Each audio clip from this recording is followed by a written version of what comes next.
अब फटाफट बताते चलना। ये हटाओ, इसको करने लायक नहीं है एक पैसे का भी, ये करने लायक नहीं है। अरे पूछ लेना, मैं तो हर सवाल को बोल दूंगा करने लायक नहीं है। ये कोई नहीं है, ठीक है। ठीक है, एक बार मैं रैंडमली कोई कोई भी एक रैंडम पूछ के देख लेता हूँ क्या हिसाब है क्या नहीं। जैसे इसका सी सी वाला करना है, इसका एक बार, इसका सी वाला, हाँ। सपोज मेरे को तो पढ़ लेंगे, रुक जाओ बस एक सेकंड है मेरे को। इन एक्सटर्नल इलेक्ट्रिक फील्ड ई इतना है, ए इतना है, what would be the electrostatic energy of the configuration, ऊपर वाली कॉन्फ़िगरेशन की इलेक्ट्रोस्टैटिक एनर्जी निकालनी है, ठीक है जल्दी निकालो, बोलो। हम्म। हाँ, वो कैसे निकालोगे? एक तो क्यू डेल्टा वी, और एक ऊपर का जो वर्क डन है, वर्क डन को किसके बीच का, वो वाला। हाँ, K Q one Q two by R square. हाँ, आर, आर स्क्वायर नहीं आर, ठीक है। क्यू डेल्टा वी में ई दिया हुआ है, तो ई से कैसे निकालूंगा मैं delta we, delta V E से कैसे निकलेगा?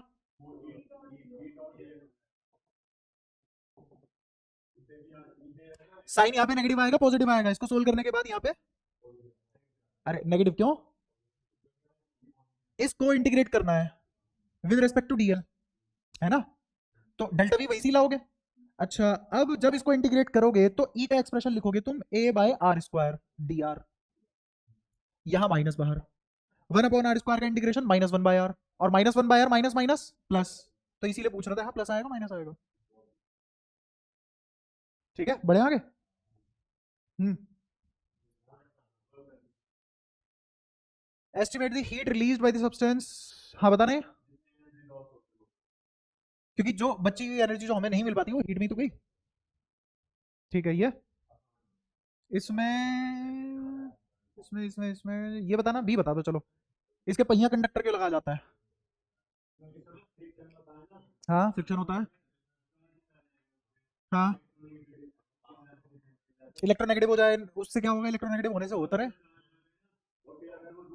हाँ हाँ, कौन छूता है एयरप्लेन के टायर, ये बताइए। जब चार्ज एक्यूमुलेट हो जाएगा और उसके बाद जब फ्रिक्शन होगी तो कंडक्ट तो कर नहीं सकता है ना? तो सारी की सारी एनर्जी कहाँ जाएगी, कहीं तो चाहिए ना एनर्जी, तो आग लग जाएगी। टायर आग ना पकड़ ले, टायर आग ना पकड़े, अब कंडक्शन से क्या होगा, उतना चार्ज एक्यूमुलेट नहीं हो पाएगा। तो जब चार्ज गया, चार्ज के साथ एनर्जी भी गई। ठीक है। अच्छा ये बताना डी, आदमी छुए, हाँ,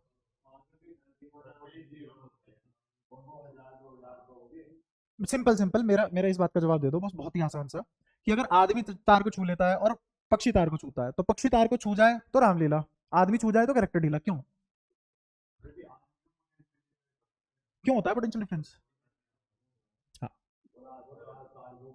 हाँ तो पोटेंशियल डिफरेंस जीरो, अगर पोटेंशियल डिफरेंस जीरो है तो करंट फ्लो ही नहीं करेगा, तो बर्ड के अंदर करंट फ्लो नहीं करता।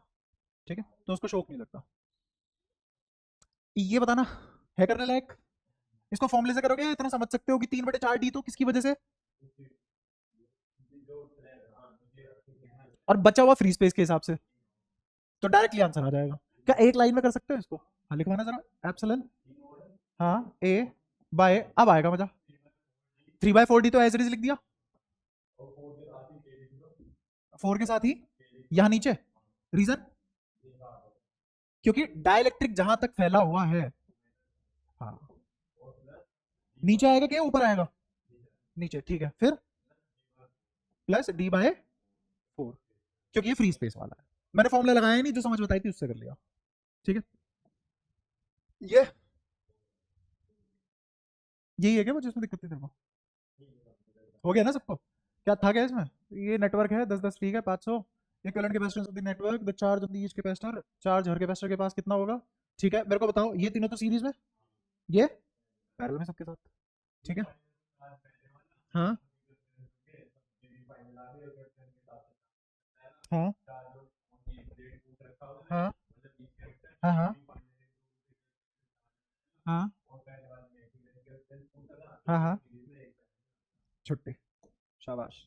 ये इसमें क्या है, 900 फराड का है, So volt how much of the capacitor connected battery 900 picofarad capacitor what is the electrostatic energy stored by the system बताओ क्या तेरा हो गया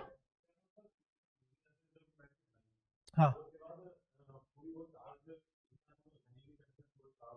हाँ अब इसीलिए मैंने थ्योरी बहुत अच्छे से पढ़ाई थी आओ मैंने कभी ऐसा कराया था कि एक तो कैपेसिटर को कांस्टेंट सप्लाई दी थी पोटेंशियल की और एक था आइसोलेटेड कैपेसिटर इसमें दो बातें करी थी ए दोनों में फिक्स था ए दोनों में फिक्स था एक बार मैंने इसमें क्या फिक्स था वी वी कब फिक्स होता है जब बैटरी लगती है जब बैटरी लगती है तब वी फिक्स होता है और जब बैटरी हट जाती है और चार्ज सॉरी कैपेसिटर आइसोलेट हो जाता है तो क्या फिक्स हो जाता है करंट चार्ज फिक्स हो जाता है जाएगा कहाँ भी है शाबाश ये फिक्स ही इसीलिए हुआ है जा नहीं सकता कहीं इसमें हमने दो बातें करी थी कि डी को चेंज कर लेते हैं और फिर स्पेस को चेंज कर लेते हैं है ना स्पेस मतलब epsilon R relative epsilon R epsilon naught के केस में 1 आएगा ठीक है तो वो 1 मतलब कोई चेंज नहीं आया इसमें भी दो तरीके से किया था हमने डी को चेंज कर लेते हैं और स्पेस को चेंज कर लेते हैं और हमने देखा था कब क्या कैसे होगा ये चारों केस बहुत अच्छे से पढ़े थे लॉजिकली पढ़े थे ठीक है अब आओ इसमें अप्लाई करने की कोशिश करते हैं आसान सा क्वेश्चन है तुम सीख भी जाओगे कैसे अप्लाई करते हैं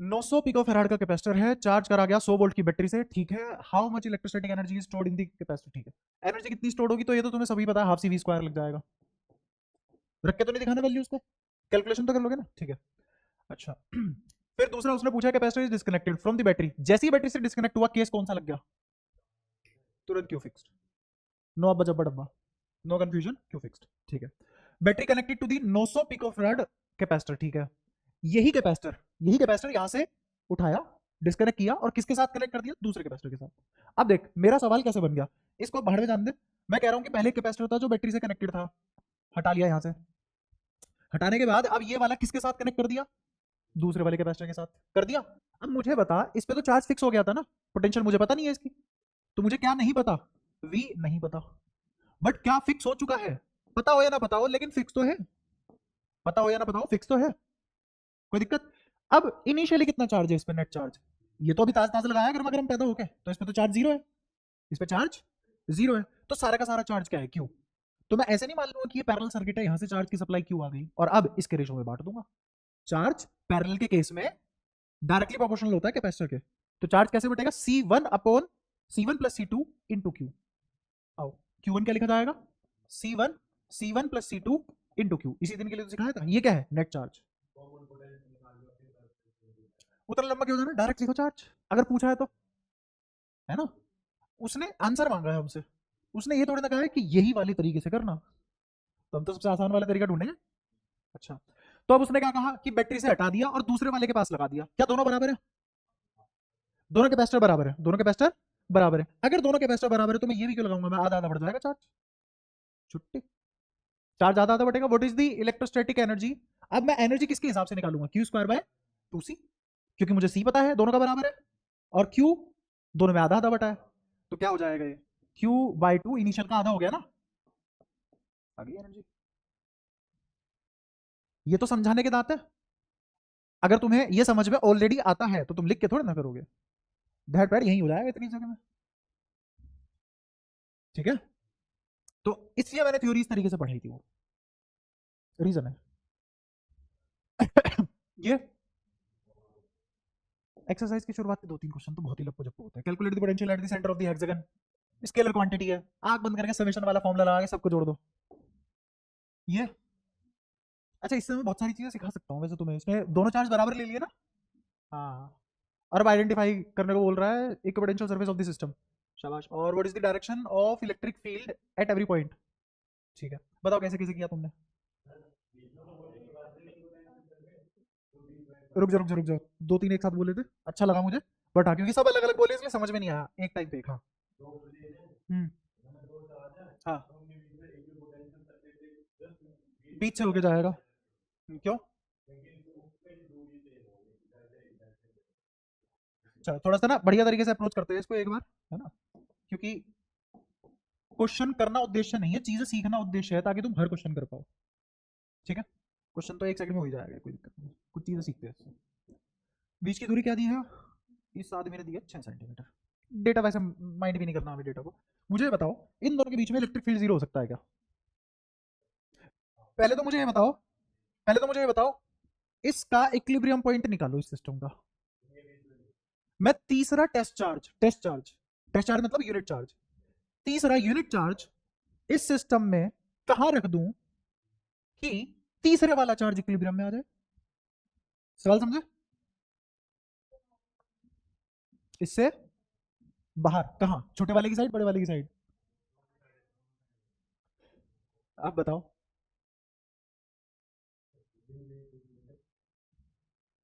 मुझे ये बताओ, इससे अगर मैंने दूर रख दिया तो मैग्नीट्यूड तो दोनों का बराबर है, ये इस पर अट्रैक्टिव फोर्स लगाएगा और ये रिपल्सिव लगा, बट ये इतना ज्यादा रिपल्सिव लगा लेगा क्या? दूरी देखना, तो ये ज्यादा अट्रैक्टिव लगा पाएगा, तो ये जीतेगा। इक्विलिब्रियम पॉइंट तो नहीं आ रहा है।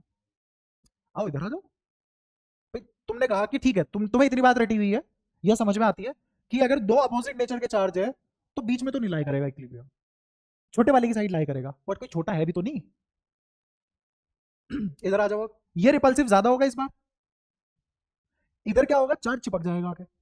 इधर हमेशा ही भागता रहेगा, क्यों? क्योंकि इसका फोर्स कम हो जाएगा, इक्विलिब्रियम नहीं आया, तो इसका मतलब कोई इक्विलिब्रियम पॉइंट है ही नहीं, इसका मतलब फोर्स कहीं जीरो हो ही नहीं सकता सिस्टम में। ऐसे भी सिस्टम है, ऐसे भी सिस्टम है जिनमें फोर्स कभी भी जीरो हो ही नहीं सकता। सही बात है। अब पोटेंशियल पे आ जाते हैं। पोटेंशियल मुझे पता है दोनों बराबर है, या फिर अगर मैं तुमसे बोल दूं एक चार्ज है क्यू, एक चार्ज है माइनस क्यू, बीच की दूरी है आर, तो एक्जैक्टली आर बाई टू पे पोटेंशियल जीरो होगा ना?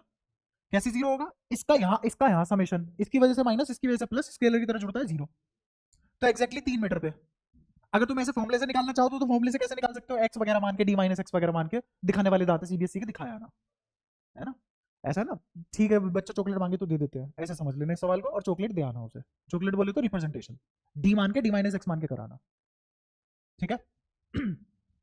तो 3 मीटर पे मुझे पोटेंशियल जीरो मिल गई। मेरा अगला सवाल, what about this point perpendicularly above, perpendicular above, ये दूरी कितनी होगी? अगर मैं इसको x मान लिया और ये 3 हो गया, तो ये क्या हो गया? अंडर रूट 30, 3 का स्क्वायर प्लस x का स्क्वायर। अच्छा, ये दूरी कुछ अलग हो जाएगी क्या? अच्छा, ये चार्ज सेम है मैग्नीट्यूड वाइज, के दोनों के लिए सेम है, डी दोनों के लिए सेम है, तो के क्यू बाई डी ही तो होता है, के क्यू बाई आर ही तो होता है इसका आंसर। के क्यू बाई आर तो हर पॉइंट पे सेम है, लेकिन एक पॉजिटिव है एक नेगेटिव है, तो हमेशा यहां यहां यहां जीरो आएगा। और थोड़ा सा आगे चलते हैं, ये लाइंस दिख रही है तुम्हें? दिख रही है टैप पे वाली लाइंस? तो ये वाली लाइंस पे मान लो ये वो लाइन है, ये वो लाइन है जो यहां बनी है, यहां क्या है? 2 गुलाम, 2 माइक्रो गुलाम। कितनी दूर? यहां से 3, यहां से 3 कितना दूर? 3 दूरी पे क्या है? -2, सही है? -2 +2, 3 दूरी बराबर, यहां से थोड़ा सा ऊपर उठ गया, ठीक है? अब मान लो दूरी आ गई 3√2, ये 3√2, तो उधर भी क्या हो जाएगा? Still potential zero. तो इस पूरी लाइन पे क्या होगा? Potential zero. इक्वेटोरियल लाइन है इसके लिए, वैसे भी ऐसे भी तो सोच सकते थे कि जनाब ये डायपोल है नहीं, क्योंकि दूरी बहुत ज्यादा है, 6 सेंटीमीटर बहुत ज्यादा दूरी होती है। इसके इक्विपोटेंशियल या इक्वेटोरियल लाइन पे हर पॉइंट पोटेंशियल जीरो होगी। क्लियर है? तो ये तो हमें निकालने की जरूरत भी नहीं थी, साफ साफ पता था कि इक्वेटोरियल लाइन है, हर जगह पोटेंशियल जीरो होगी। बट अब लाइन से भी आगे बढ़ते हैं, ये थी ना लाइन, इस लाइन से यहां आ गया किसी जनरल पॉइंट पे, तो अब इस पॉइंट की डायमेंशन क्या होगी? Under root X square plus Y square plus Z square. इस चार्ज से दूरी, इस वाले चार्ज से दूरी कितनी होगी? Same, under root X square plus Y square plus Z square. और चार्ज दोनों का अपोजिट है, के दोनों के लिए सेम है, स्टिल इस पॉइंट पे भी पोटेंशियल क्या होगी? इसके प्लेन में आ रहा है, क्योंकि इसके, हाँ प्लेन में आ रहा है, क्योंकि इसके प्लेन में आ रहा है। अगर मैंने प्लेन से जरा सा भी इधर कर दिया, अब ये हो जाएगा x1 square plus y1 square plus z square, और इधर वाले की वजह से क्या हो जाएगा? x2 square plus y2 square plus z2 square. क्या दूरियां अलग अलग हो चुकी है? तो इसका मतलब यहाँ पे कोई ऐसे प्लेन पास होता होगा जो इक्विपोटेंशियल कहलाएगा, तो इसका मतलब ये बना इक्विपोटेंशियल प्लेन।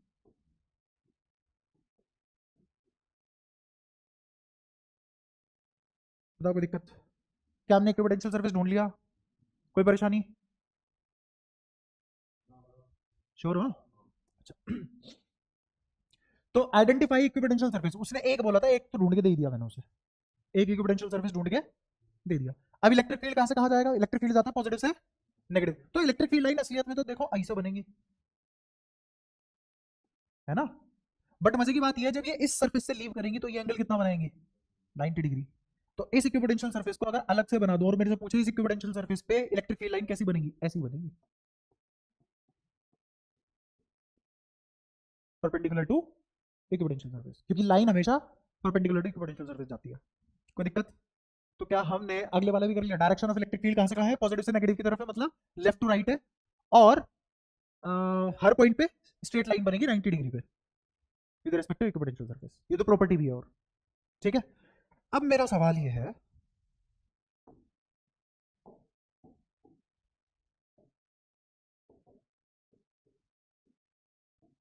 ये दो चार्ज है, ये दो चार्ज है, इन दोनों चार्ज के कितने इक्विपोटेंशियल सरफेस होंगे?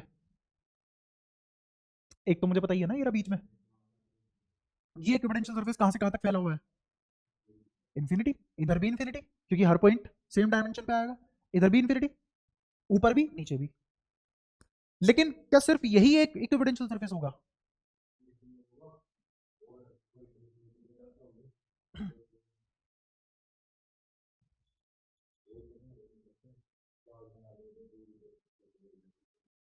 और कहीं पॉसिबल नहीं है? अच्छा, और इंडिविजुअली अगर पूछा जाए, इसे हटाओ थोड़ी देर के लिए, मैं पूछूं सिर्फ क्यू चार्ज का इक्विपोटेंशियल सरफेस क्या होगा? इसको भी थोड़े से डिटेल में बना लेते हैं। सर्कल, कंसेंट्रिक सर्कल होंगे, है ना, या सेल, सेल, ठीक है, शेल।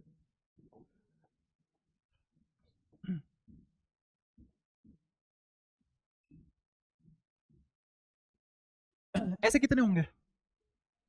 इनफाइनाइट होंगे। एक इक्विपोटेंशियल सरफेस और दूसरे इक्विपोटेंशियल सरफेस के बीच में कितने इक्विपोटेंशियल सरफेस होंगे? अगेन इनफाइनाइट नंबर लाइन की तरह। अच्छा, अब मैं दो डायग्राम बना रहा हूं प्लस क्यू के लिए।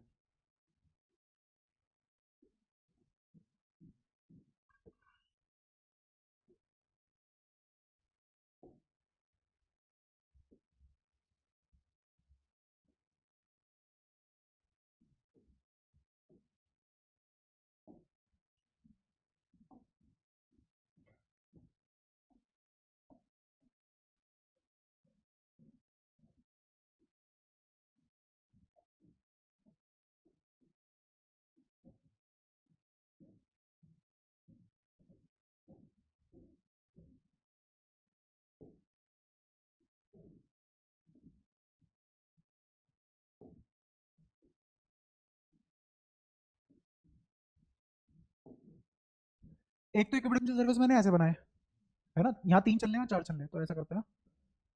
चलो कोई नहीं, समझ तो रहे हो ना कहने का चाह रहा हूँ। इन दोनों डायग्राम में से कौन सा डायग्राम ज्यादा करेक्ट है?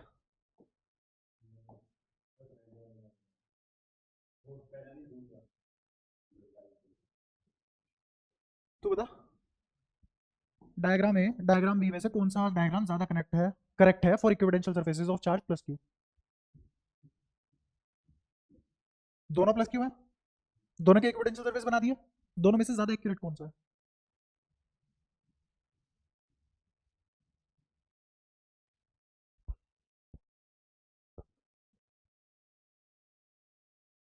नहीं पता पड़ रहा? हाँ, नहीं, रीजन बताइए क्यों?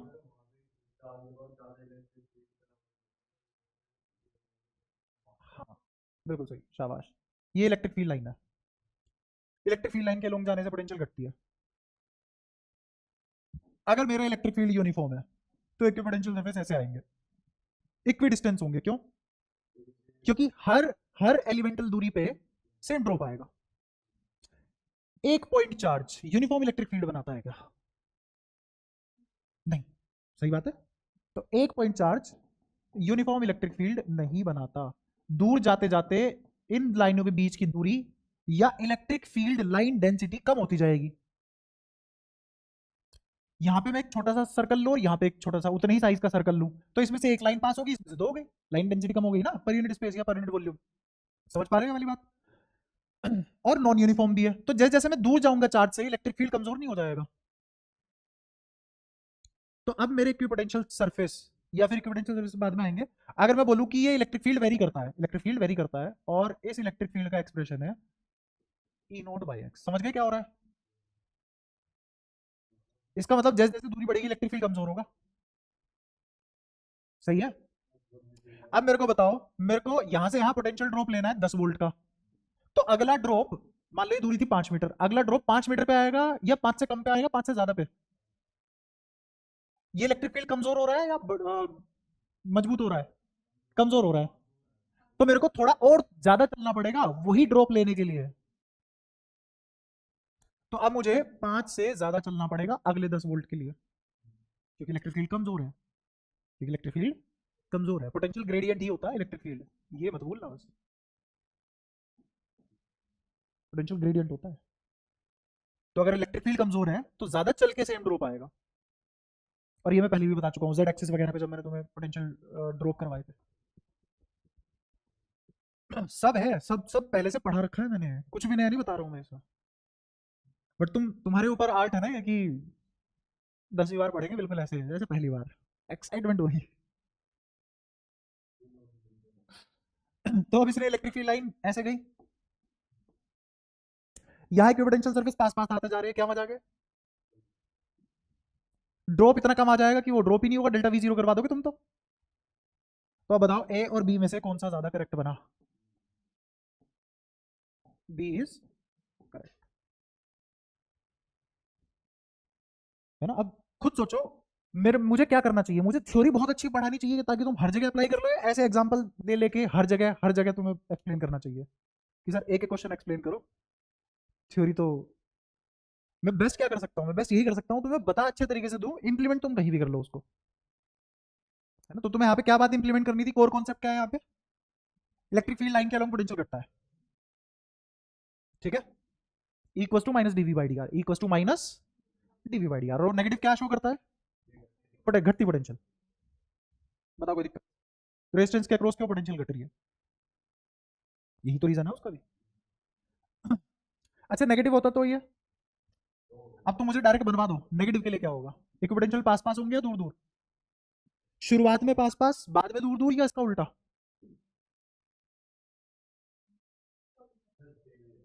सेम ही रहेंगे। इलेक्ट्रिक फील्ड तो अभी भी पास में ही स्ट्रॉन्ग है ना, आता हुआ है बट है तो स्ट्रॉन्ग। अरे ऐसे आ रही है इलेक्ट्रिक फील्ड लाइन, ऐसे आ रही है इलेक्ट्रिक फील्ड लाइन, ठीक है? मैंने यहाँ एक वॉल्यूम ले लिया इतना, ठीक है? थोड़ा बड़ा ले लेते हैं, इतना बड़ा मैंने यहाँ वॉल्यूम ले लिया, आ गया? इलेक्ट्रिक लाइन डेंसिटी तो यही ज्यादा है, electric field per unit area यही ज्यादा है ना, इंटेंसिटी ऑफ इलेक्ट्रिक फील्ड भी पास में ही ज्यादा है। तो पास में इक्विपोटेंशियल सरफेस पास पास बनेंगे, और जैसे जैसे इससे दूर जाओगे वैसे इक्विपोटेंशियल सरफेस भी दूर दूर बनने लग जाएंगे, क्योंकि अब ज्यादा दूरी चल के सेम ड्रॉप लेना पड़ेगा। होगी बात क्लियर? पक्का?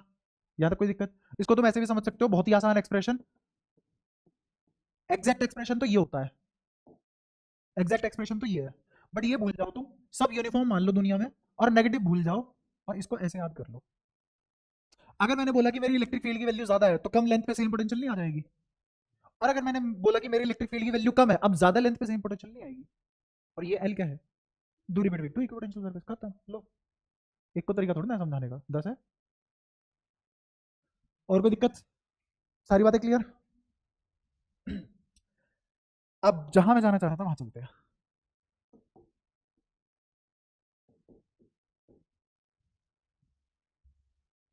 अब मुझे इस सिस्टम का इक्विपोटेंशियल सरफेस बनाना है। एक तो हमें पता है बीचों बीच ऐसे फट्टा डल जाएगा, इन्फिनिटी और इन्फिनिटी, ठीक है? अब मैं इस पॉइंट की बात करता हूं,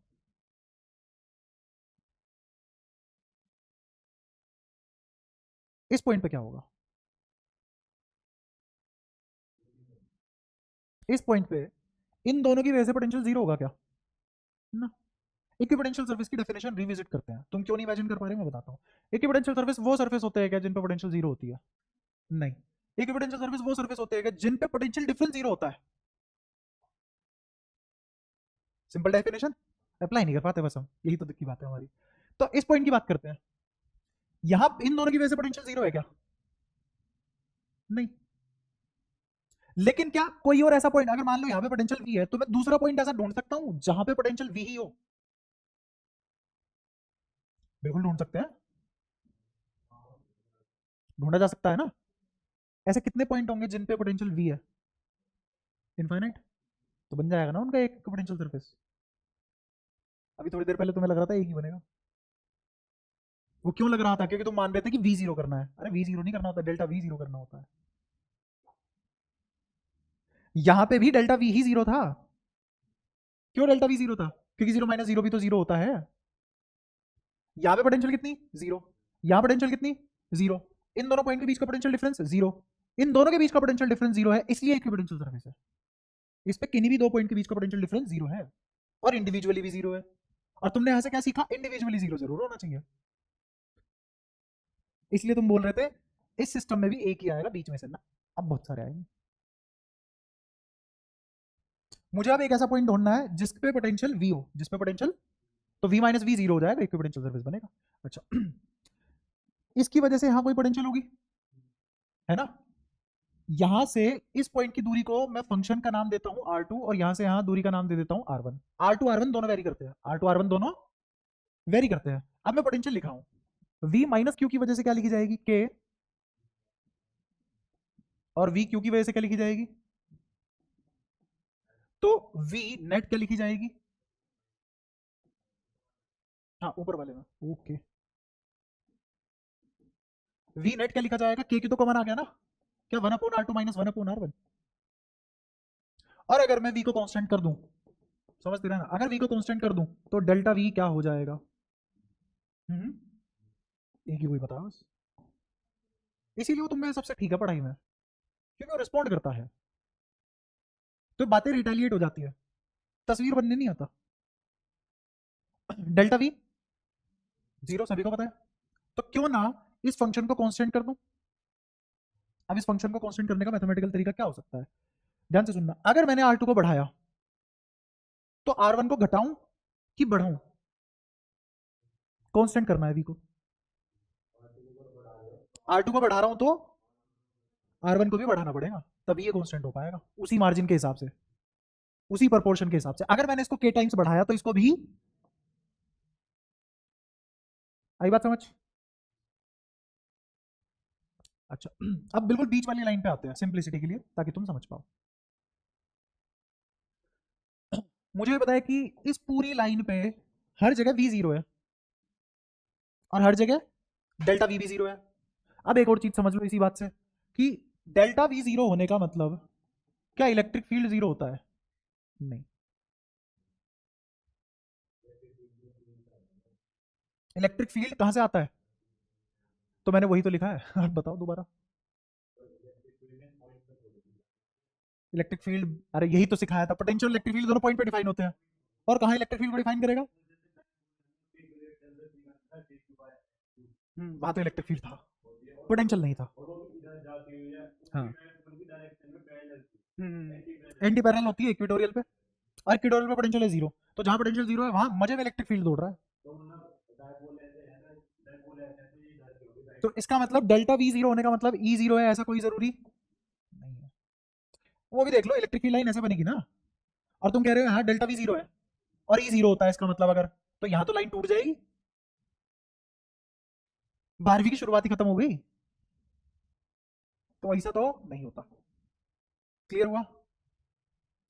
तो फिर ये हम रिलेट क्यों करते हैं? ये रिलेट कैसे हो गया उससे? फिर इस बात का मतलब क्या है? डेल्टा वी 0 है और ई 0 नहीं है, फॉर्मूला कैसे एक्सप्लेन करेगा इस बात को? फॉर्मूला क्या बोलता है? फॉर्मूला बोलता है ई और इसके आर के बीच में रिलेशन क्या होता है? E dot D R. हाँ बोल। हाँ हाँ, डी आर कॉन्स्टेंट कैसे हो सकता है? ये कौन, आर कॉन्स्टेंट है जिंदगी में, उस मुंह से कभी ये ना निकले डी आर कॉन्स्टेंट है। हाँ हम्म हम्म, अगर इलेक्ट्रिक फील्ड यूनिफॉर्म है, बाहर आया integration of D R, R आ गया, तो ई ई डॉट आर आ गया, तो यहाँ डी वी को मैंने लिख दिया ई डॉट वी, और वी बराबर आ गया, अगर तुम माइनस भी लगा रहे हो, ये आ गया। अब इससे क्या एक्सप्लेन करूं? यहाँ पे ये वी है, एक मिनट, डेल्टा वी तो था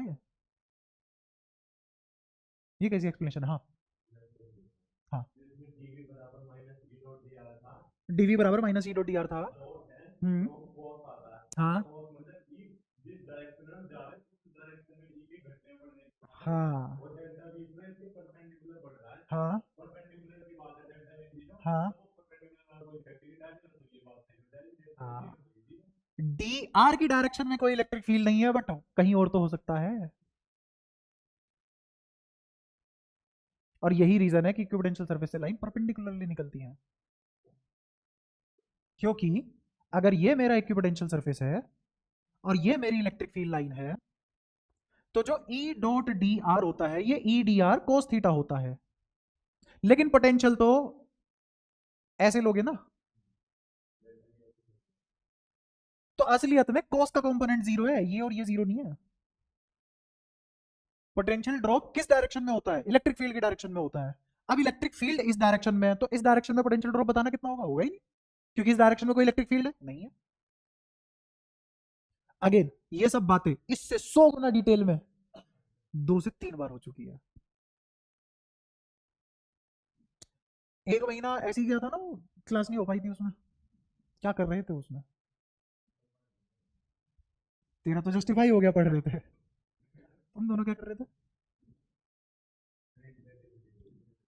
तुम जब ये छोटी छोटी मुरझाई हुई बातें नहीं पढ़ पा रहे हो, तो अगर मैं एडवांस पे चालू हो जाऊं गलती से भी, जो बाकी बच्चों का हाल है वो तुम दोनों का भी हो जाएगा फिर, क्योंकि उनके लिए यही एडवांस है जिनका ये हालत है। जिनको दिन के 50 क्वेश्चन करके दे दो, उनके प्राण खराब हो जाते हैं बिल्कुल ही, उनकी आत्मा उनका शरीर छोड़ देती है। ये तो जिंदगी में नहीं हो पाएगा। तुमने मुरझाई बातों को उस लेवल पर मान लिया है। बिगर लेवल कब देखोगे? ये वो वाली चीज होगी ना कि हाइट से डर लगता है, तो फर्स्ट फ्लोर पे जाती उल्टी आ गई। घर बनाने हैं तुम्हें 100 माले के, खुद ही के सपने खुद ही की मेहनत के साथ कॉन्ट्रडिक्ट करवा रहे हो। गजब। तो ये डिस्कशन तो अभी वही चल रहा है जो मैं ऑलरेडी बता चुका हूँ। मैं अपनी बात पे तो आ ही नहीं पा रहा फिर भी। अगेन एक और डायग्राम बनाते हैं। ऐसे होती है क्लासेस लोग। Plus Q minus Q, R1 R2, R1 बराबर R2। इस पॉइंट पे पोटेंशियल जीरो, इस पॉइंट पे पोटेंशियल जीरो। अब मैंने R1 को कर दिया ये, क्या इस पॉइंट पे पोटेंशियल जीरो होगी? इस पॉइंट पे पोटेंशियल जीरो होगी? नहीं, इस पॉइंट पे पोटेंशियल होगी V1। क्या होगी? V1। अब सुनना ध्यान से। अगर मैंने ये सेम दूरी R1 यहां ले ली और R2 यहां ले लिया, तो इस पॉइंट पे पोटेंशियल जीरो होगी क्या? नहीं होगी, क्योंकि अब मुझे V को कांस्टेंट रखना है और तुमने R2 को बढ़ा दिया, R1 को नहीं बढ़ाया। तो अगर R2 बढ़ेगा तो R1 भी बढ़ना चाहिए।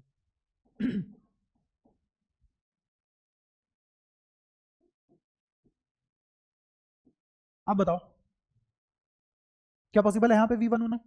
हाँ, क्योंकि मैंने R1 भी बढ़ा दिया, और तो यहाँ पे V1 बनाया जा सकता है, यहाँ पे V1 बनाया जा सकता है। बताओ कोई दिक्कत? तो ऐसे करके इसको अगर मैं हमेशा फिक्स रखूं और वो सारे पॉइंट कलेक्ट कर लूं जिन पे V आ रहा है, R2 R1 की वो वाली वैल्यू कलेक्ट कर लूं जिन पे हमेशा पोटेंशियल, क्या वो एक पोटेंशियल सरफेस दे देगा मेरे को? समझ आ गया? ऐसे ही अब दूसरा खेल खेलते हैं। अगेन मैंने R1 ये लिया, तो R2 ये हो जाएगा, और इस पे पोटेंशियल आ गई V2। क्या आ गई? V2। अब मैं अगर R1 को बढ़ा दूं और R2 को भी बढ़ा दूं, क्या मुझे फिर से V2 मिल सकता है? और अगेन मुझे हमेशा क्या लाना है? V2। तो R2 R1 की वो सभी वैल्यूज कलेक्ट कर लूं जिन पे V2 आता हो, तो क्या एक और इक्विपोटेंशियल सरफेस मिल जाएगा? ऐसे कितने इक्विपोटेंशियल सरफेस होंगे? इनफाइनाइट। तो एक्चुअल में इस सिस्टम के भी कितने इक्विपोटेंशियल सरफेस है? आ रहा है समझ? आ रहा है? अब मैथमेटिकली हम ऐसे एक एक पॉइंट लगा के बैठेंगे तो नहीं निकालना है, वरना पूरी जिंदगी खत्म हो जाएगी, 2 इक्विपोटेंशियल सरफेस प्लॉट कर पाओगे। और जिंदगी इसलिए तो बनी नहीं है हमारी, है ना? तो कुछ अच्छा तरीका सोचते हैं इसको प्लॉट करने का। मैथमेटिकली समझ में आता है?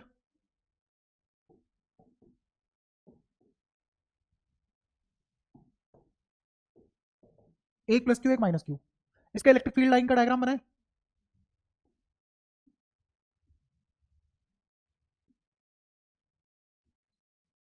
क्या ऐसे ही बनेगा? अब दो चीजें होती है, या तो इलेक्ट्रिक फील्ड लाइन से इक्विपोटेंशियल सरफेस एक्सप्लेन कर लो, और या इक्विपोटेंशियल सरफेस से इलेक्ट्रिक फील्ड लाइन एक्सप्लेन कर लो। क्या दोनों हो सकता है? ठीक है, तो अभी मैं पहले इलेक्ट्रिक फील्ड लाइन से क्या एक्सप्लेन करूंगा, इक्विपोटेंशियल सरफेस, और वाइस वर्सा भी करके दिखा दूंगा। क्या अब मेरी लाइनें थोड़ा दूर दूर फैल के बनेंगी?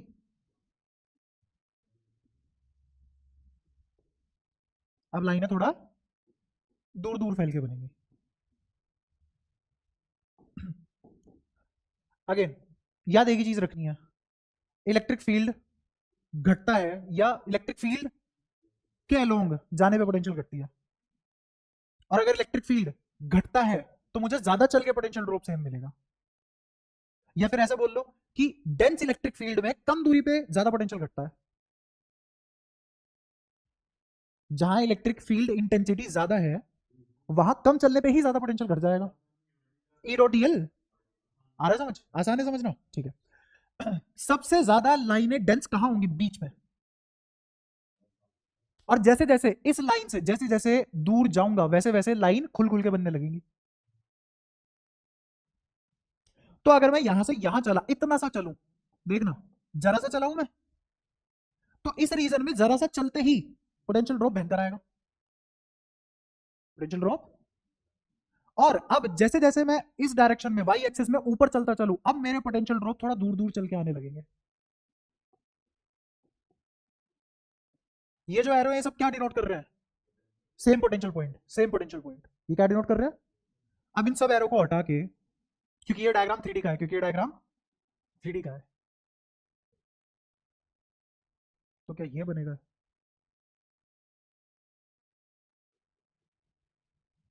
आया सारा समझ? नहीं, ये इक्विपोटेंशियल सरफेस बनाया मैंने। ये क्या बनाया? Equipotential surface. इसके हर पॉइंट पे पोटेंशियल V होगा। हाँ, अब ऐसा इसके अंदर भी हो सकता है एक, वो इस तरीके का होगा। यहां 5 वोल्ट का ड्रॉप 1 mm चलने पे आ रहा है, यहां 5 वोल्ट का ड्रॉप 1.5 mm चल के आ रहा है, क्योंकि इलेक्ट्रिक फील्ड इस जगह पे उतना स्ट्रॉन्ग नहीं है जितना है। यहां 3 mm पे चल के 5 वोल्ट का ड्रॉप आया, यहां 5 mm चल के आया, 10 mm चल के आया, यहां 20 mm चल के आया। समझ आया? और मैथमेटिकली भी वेरीफाई हो रहा है। सुनना ध्यान से, इस पॉइंट के लिए तुमने क्या आर बढ़ाया, R1, तो R2 भी तो बढ़ा हुआ आया। बताओ कोई दिक्कत? क्लियर है? तो ऐसे कितने बन सकते हैं?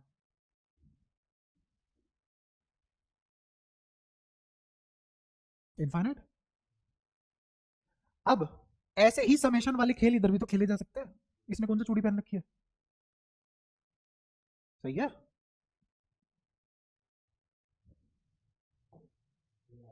के स्फेरिकल शेल है ना? स्फेरिकल नहीं है।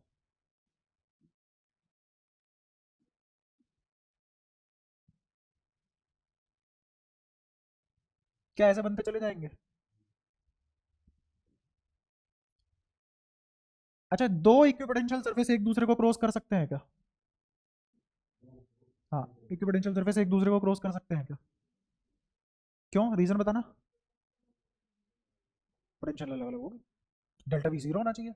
जरूरी थोड़ी ना है दो अलग अलग इक्विपोटेंशियल सरफेस का डेल्टा वी सेम हो, है ना? लेकिन अगर हो जाए किन्हीं दो इक्विपोटेंशियल सरफेस का, इस पे जो डेल्टा वी है वो भी जीरो है, इसका भी डेल्टा वी जीरो है, इसका डेल्टा वी कैसे आया? 10 वोल्ट माइनस 10 वोल्ट, इसका भी कैसे आया? 10 वोल्ट माइनस 10 वोल्ट।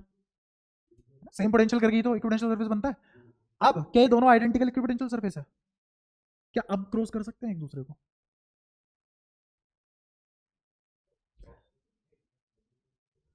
चलो ठीक है, पहले अलग तरीके से पूछता हूँ सवाल। ये एक इक्विपोटेंशियल सरफेस है, कैसे आया? 10 माइनस 10 करके, 10 वोल्ट माइनस 10 वोल्ट करके। ये एक इक्विपोटेंशियल सरफेस है, 20 वोल्ट माइनस 20 वोल्ट करके आया।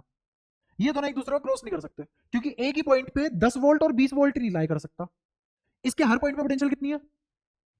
10। इसके हर पॉइंट पे पोटेंशियल 20, इसीलिए तो इक्विपोटेंशियल सरफेस बने। ये क्यों नहीं क्रॉस कर सकते? क्योंकि एक पॉइंट पे 10 वोल्ट और 20 वोल्ट नहीं हो सकते। तो two equipotential surface can not cross each other, can never. But अगर मैं बोलूं कि इस पे हर पॉइंट पे पोटेंशियल है 10 वोल्ट, इस पे भी हर पॉइंट पे पोटेंशियल है 10 वोल्ट, आप दोनों क्रॉस नहीं कर सकते। क्यों नहीं करेंगे भाई? अब क्रॉस करके मैंने बोल दिया एक पॉइंट पे 10 वोल्ट ही तो है। हाँ, दिक्कत क्या है?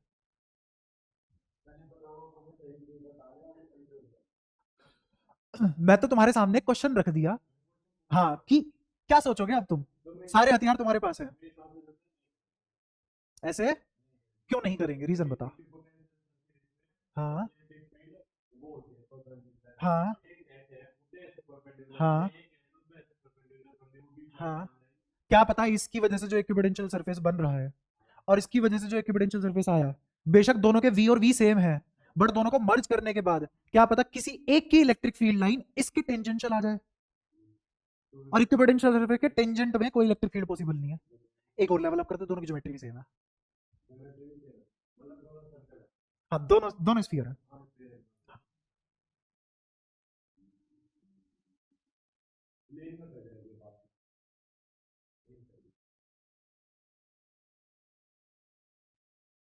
क्यों, रीजन? स्फीयर में एंगल चेंज हो जाएंगे, शाबाश, बहुत बढ़िया। तो ज्योमेट्री सेम होने से भी नहीं हो पा रहा। अब मैंने दोनों के दोनों प्लेन ले लिया, प्लेन लेने के बाद अब मर्ज कर दिया, एंगल भी सेम है। अब बोलो, एक एक करके लेवल बढ़ा रहा हूँ सोचने का। अब बताओ क्या। अब प्लेन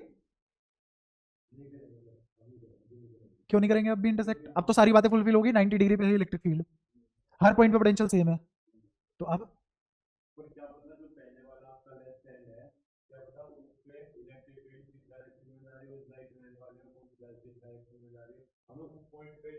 ये इनफाइनाइट है, 10 वोल्ट है, प्लस क्यू की वजह से है मान ले, 10 वोल्ट है, इनफाइनाइट प्लेन शीट है, और प्लस क्यू की वजह से है मान ले। अब बता, मुझे दूसरे से मतलब क्या है, मान ली यही सोर्स है इलेक्ट्रिक फील्ड जनरेट करने का, क्योंकि चार्ज है इसमें। अब अब ये मर्ज हो जाएंगे, क्रॉस अब भी नहीं करेंगे। अब ये मर्ज हो जाएंगे, क्रॉस अब भी नहीं करेंगे। जैसे जैसे जैसे ये इलेक्ट्रिक फील्ड लाइन यहां गई और यहां गई, मतलब दोनों पॉजिटिव चार्ज ले लिया मैंने, यहां गई और यहां गई। इस पॉइंट पे ये इलेक्ट्रिक फील्ड यहां जानी थी, इस पॉइंट पे ये इलेक्ट्रिक फील्ड यहां जानी थी, लेकिन ऐसे नहीं गई। तो क्या हुआ, इन दोनों के बीच का एक रिजल्टेंट आया होगा और उस रिजल्टेंट के अलोंग फील्ड लाइन गई है। तो क्या हुआ, मर्ज हो गई है। क्या हुआ, या तो मर्ज हो गई या एक ही बन जाएगी, तुम्हें दिखेगा ही नहीं फर्क क्या है दोनों में। अब ये दोनों एक ही हो जाएंगे जैसे इसने कहा। हाँ, इंटरसेक्ट कभी नहीं करेंगे। तो हम ये बात क्या बहुत अच्छे से सीख गए हैं कि no two equipotential surface can intersect, never intersect, they never intersect. Two equipotential surface never intersect. सब कुछ सेम कर लोगे तो इक्विपोटेंशियल सरफेस मर्ज हो जाएंगे, सेम ही हो जाएंगे, फर्क नहीं बचेगा, इंटरसेक्ट नहीं कर पाएंगे।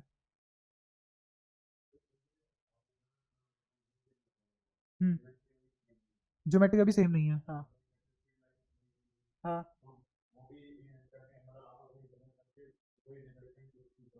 हाँ हम्म, हाँ हो जाएंगे, मर्ज हो जाएंगे वो भी, बट जब वो मर्ज होंगे तो मैं पता नहीं लगा पाऊंगा कैसे मर्ज हुआ, क्योंकि वो शेप बहुत कॉम्प्लेक्स हो जाएगी। हाँ, अगर हम इलेक्ट्रिक फील्ड की शेप, जैसे वेरिएबल इलेक्ट्रिक फील्ड हमने देखी कहा है, कितने भी खूकार हो सकते हैं। मैं अगर तुम्हें लिख दूं कि कोई इलेक्ट्रिक फील्ड की इक्वेशन लिख दो और बोल दो draw this electric field line, draw the lines, या फिर draw this electric field in the form of line, बना ही नहीं पाओगे, इमेजिन ही नहीं कर सकते। हर इलेक्ट्रिक फील्ड को लाइन की फॉर्म में इमेजिन। हमारी दुनिया कहां तक सीमित है, यूनिफॉर्म में। अगेन फील करो इस बात को, दुनिया की जो सबसे आसान चीज हो सकती है इलेक्ट्रिक फील्ड की, वो पढ़ रहे हो तुम बस सिलेबस में, कुछ कुकार नहीं पढ़ रहे हो। तुमने क्या पढ़ा है, यूनिफॉर्म, और नॉन यूनिफॉर्म भी कैसे, पॉजिटिव चार्ज है तितर बितर होकर निकल दी, बस खत्म। और इसीलिए ये सब समझना मुश्किल हो जाता है फिर कि ये कैसे बने, क्योंकि इमेजिनेशन उतनी स्ट्रॉन्ग है नहीं। क्यों, क्योंकि मैथ से स्ट्रॉन्ग नहीं है। अब मैथ इमेजिनेशन का क्या लेना देना, रामानुजन से पूछो। खैर मतलब बहुत है लेने देना है। मैं अभी इतना पढ़ा लिखा और इतना ज्ञानवान नहीं हूँ कि तुम्हें एक्सप्लेन कर पाऊँ वो चीज़, लेकिन हाँ मैथ्स का इमेजिनेशन से बहुत स्ट्रॉन्ग लेना देना है। ठीक है। तो हर इलेक्ट्रिक फील्ड को लाइन की फॉर्म में इमेजिन।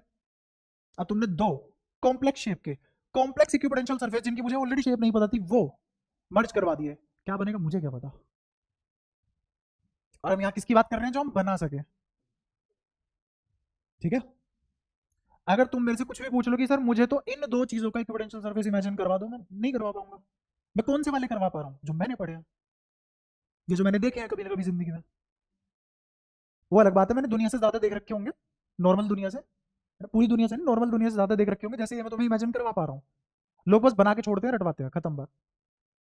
अभी मैं डिफरेंस भी रखूंगा प्लस क्यू और माइनस क्यू के बीच में, वो भी तुम्हें पता लगेगा, कंपेयर होगा। अगेन पढ़ रहे जो भी पढ़ रहे हो उसके ईच एंड एवरी एस्पेक्ट तुम्हें पता होगा, ठीक है। तो अब ये इक्विपोटेंशियल सरफेस इमेजिन हो चुके तुम्हें, पक्की बात है। इसको थोड़ा छोटा करते हैं और एक और सवाल पूछता हूँ तुमसे।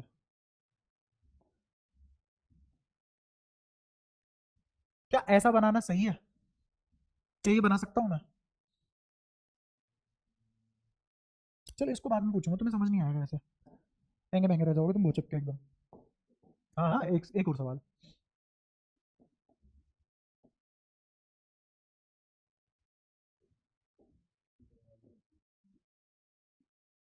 ये 100 कूलम्ब का चार्ज रखा हुआ है, ये -2 माइक्रो कूलम्ब का चार्ज रखा हुआ है, एक पॉजिटिव एक नेगेटिव, डिफरेंस बहुत ज्यादा है दोनों में डिफरेंस बहुत ज्यादा है। इक्विपोटेंशियल सरफेस बना लोगे दोनों के? इमेजिन कर पाओगे? Imagine the equipotential surface of these two charges. सरो हाँ, ऐसे ऐसे दोनों बराबर बराबर खेती नहीं करेंगे अब, है ना, दोनों की चकबंदी बराबर नहीं होगी। हाँ, इस बार एक बनिया निकल गया, एक जाट गुजर निकल गया। हाँ बता।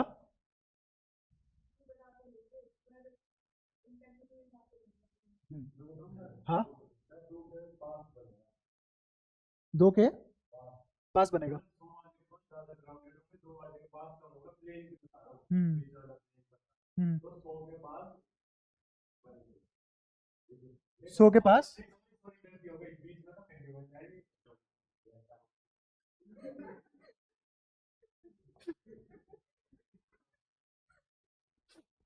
ठीक है। यहाँ देखो, यहाँ जिस तरीके से बटे हुए थे और यहाँ जिस तरीके से बटेंगे, थोड़ा सा एनालिसिस लेते हैं। यहाँ पे ड्रॉप यूनिफॉर्म थे, है ना, यहाँ पे पोटेंशियल ड्रॉप यूनिफॉर्म भी नहीं है। एक और बात, दोनों चार्ज बराबर थे, बराबर छोड़ो, मुकाबला ही नहीं कोई, है ना, पहाड़ चुहिया, वो वाला हिसाब है। अगर मैं इसको यहां से देखूं, ये रहे तुमने इसको देखा, इस लोकेशन पे तुम्हें क्या दिखाई देगा? चार्ज, बस -2 दिखाई देगा। दूर से देखने पे इफेक्टिव चार्ज क्या दिखाई देगा? तो इसके जैसे बनेंगे ना, क्योंकि पोटेंशियल सरफेस ऐसे बनेंगे।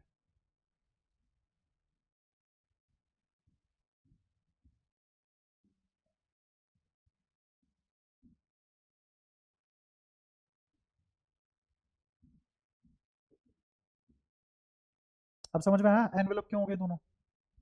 क्योंकि ये वाला इक्विपोटेंशियल सरफेस सोलेली किसकी औकात से बन रहा है? इसका तो कोई वजूद ही नहीं बचा, इसका इलेक्ट्रिक फील्ड यहाँ खत्म ही हो चुका है। 100 कलाम वाले का तो यहाँ तक जाएगा। अगर मैं इस पॉइंट पे इलेक्ट्रिक फील्ड का कंपैरिजन करूं, तो -2 की वजह से इलेक्ट्रिक फील्ड कितना होगा? Almost zero. इसकी वजह, इसके हिसाब में क्या एग्जैक्टली जीरो होगा? नहीं। क्लियर हुआ? तो यहाँ पे जो इलेक्ट्रिक फील्ड लाइन बनेगी, वो किसके हिसाब से बनेगी? दो वाली की तो चलेगी नहीं। हाँ, आई बात समझ? जैसे सामने से हाथी आ रहा है, उधर से चींटी आ रही है, तो कौन रास्ता छोड़ेगा चलने के लिए? हाथी रास्ता छोड़ देगा, बिकॉज चींटी इज फीमेल। नमस्ते दीदी, सॉरी दीदी। हाँ, रास्ता के बदले नाक में घुस जाते।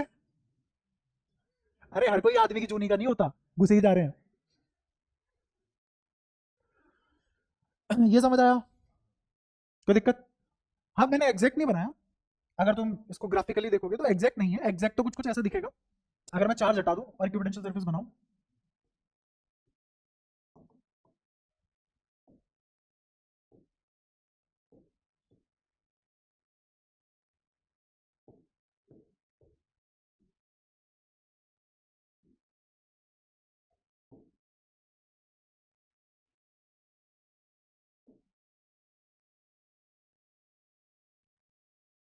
ये वाला थोड़ा सा बड़ा बनेगा, क्योंकि इधर जाते जाते इन दोनों के बीच में दूरी बढ़ जाएगी।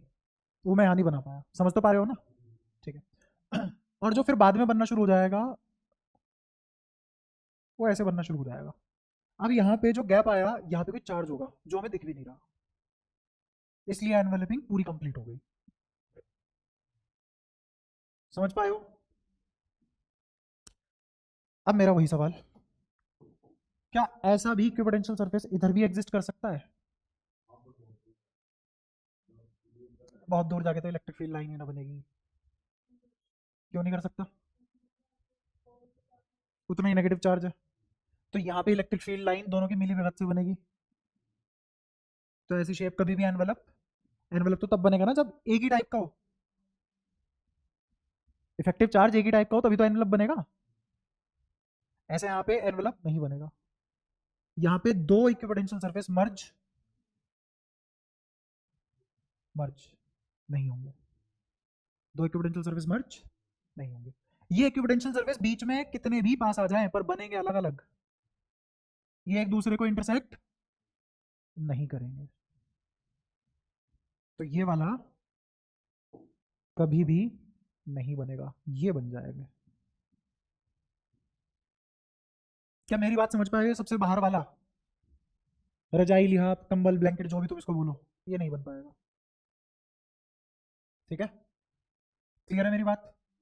ऊपर से यहां बीचों बीच सेंटर पे एक इक्विपोटेंशियल सरफेस था। अब जब बीच में इक्विपोटेंशियल सरफेस ऐसे आ रहा है तो इस पॉइंट की पोटेंशियल इस पॉइंट की पोटेंशियल सेम है, तो इस वाले की और इस वाले की तो सेम बिल्कुल नहीं हो सकती। और इक्विपोटेंशियल सरफेस तो कंटिन्यूअस होता है, कोई भी सरफेस कंटिन्यूअस होता है। तो ऐसा ऐसा कभी इक्विपोटेंशियल सरफेस देखा है? ये और ये एक इक्विपोटेंशियल सरफेस है।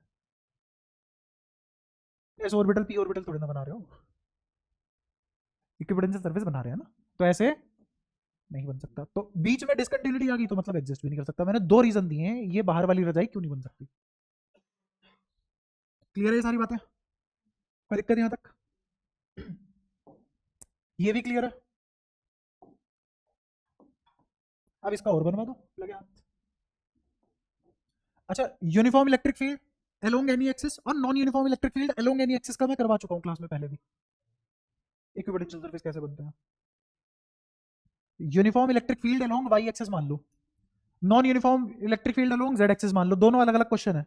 इसका और इसका दोनों का आंसर करवा रखा है मैंने तुम्हें क्लास में, याद ही नहीं होगा? ऐसा कुछ बनता है, मान लो एक्स एक्सिस में इलेक्ट्रिक फील्ड है यूनिफॉर्म, तो इक्विपोटेंशियल सरफेस इक्विडिस्टेंस ऐसे बनेंगे।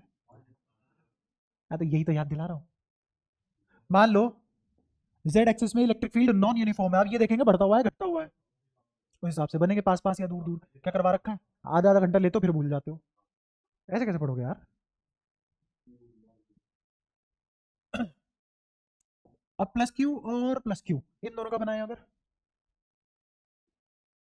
इसमें एक और बात मैं तुम्हें एक्सप्लेन कर सकता हूं। क्या पॉजिटिव और नेगेटिव अट्रैक्ट करते हैं एक दूसरे को? तो इसीलिए तुम्हें ऐसा लगेगा कि ये सारे के सारे एक्चुअल में स्फीयर थे, लेकिन सबका centre towards common centre shift हो गया। क्यों? क्योंकि अट्रैक्टिव है। ऐसे नहीं लगा कि इधर बहुत सारे शेल थे, इधर भी बहुत सारे शेल थे। अब यहां ये तुम्हें लग रहा है सेंटर पे, ये भी तुम्हें लग रहा है सेंटर पे, बट होगा क्या? सबके सेंटर शिफ्ट हो जाएंगे टुवर्ड्स कॉमन सेंटर। क्यों? क्योंकि अट्रैक्टिव है। ऐसा भी समझ सकते हो ना, अगर तुम्हें याद नहीं रहता कि यहां बीच में कैसे बनेंगे, पास पास, और बाहर की साइड कैसे बनेंगे, दूर दूर। याद करने का तरीका, सेंटर शिफ्ट हो गए टुवर्ड्स कॉमन सेंटर। क्यों? अट्रैक्टिव फोर्स है। असली रीजन क्या है? इलेक्ट्रिक फील्ड इंटेंसिटी या फिर electric field per unit space सबसे ज्यादा कहां है? बीच में। आ रही है समझ सारी बात है? और अब मैं इसको इलेक्ट्रिक फील्ड लाइन कैसे बनती है वो भी एक्सप्लेन कर लूंगा, पहले एक बार इसका और बना लो। इसका बताओ कैसे बनेगा? क्या बीच में कहीं भी पोटेंशियल जीरो हो सकती है? करो इमेजिन, यहां पे पोटेंशियल का फॉर्मूला क्या बनेगा अगर मैं इस पॉइंट पे पोटेंशियल निकालूं? इस पॉइंट पे अगर मैंने पोटेंशियल बोला V1 है, तो ये R1 होगा और ये, तो मुझे बताओ यहां पे V1 क्या लिखा जाएगा? 1/R1 प्लस 1/, अब यहाँ खेल उल्टा है। मुझे V1 को हमेशा V1 आंसर लाना है। क्या आंसर लाना है हमेशा? क्योंकि मुझे वो सारे पॉइंट कलेक्ट करने हैं जिनकी पोटेंशियल V1 है, और फिर उसको क्या घोषित कर देंगे? Potential surface. समझ आया प्लान? अब अगर R1 बढ़ाऊंगा तो R2 को घटना पड़ेगा, तभी कांस्टेंट रहेगा। सही बात है? बीच में माइनस नहीं प्लस है। अगर R1 को फिक्स कर दूंगा तो, सॉरी, R1 को कम करूंगा तो R2 को बढ़ाना पड़ेगा, तभी V1 फिक्स रहेगा। और मुझे वो सारे पॉइंट ढूंढने हैं जहां पे पोटेंशियल V1 है। ठीक है, तो अब ध्यान से सुनना, अगर मैंने R1 को छोटा रखा तो R2 को बड़ा करना पड़ेगा। सही है? कोई दिक्कत? अच्छा मैंने R1 को और बड़ा करा तो R2 को, इधर अगर मैंने R1 इतना रखा तो R2 ऑलरेडी बड़ा, लेकिन अगर मैंने इसको R1 को बड़ा कर दिया तो R2 कम करना पड़ेगा। तो इसका मतलब अगर एक एरो यहाँ है, इसके कोरिस्पॉन्डिंग पोटेंशियल फिर यहाँ आएगी। तो अब तुम्हें फील आ रही है कि अब पीछे की साइड खुल के बनेंगे या बंद के बनेंगे? पीछे की साइड बंद के बनेंगे। तो अब इस डायग्राम को घिच पीछ हटा के दोबारा बनाते हैं।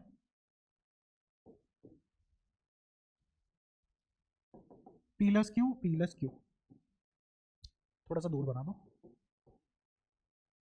तो इस बार इस साइड खुल के बनेंगे और पीछे की साइड। और दूसरा लॉजिक ये भी हो सकता है कि मान लो दो दो डायग्राम थे कंसेंट्रिक शेल्स के, दो डायग्राम थे कंसेंट्रिक, दोनों में रिपल्शन है अट्रैक्शन है, तो दोनों के सेंटर कॉमन सेंटर से दूर भागेंगे क्योंकि रिपल्शन है।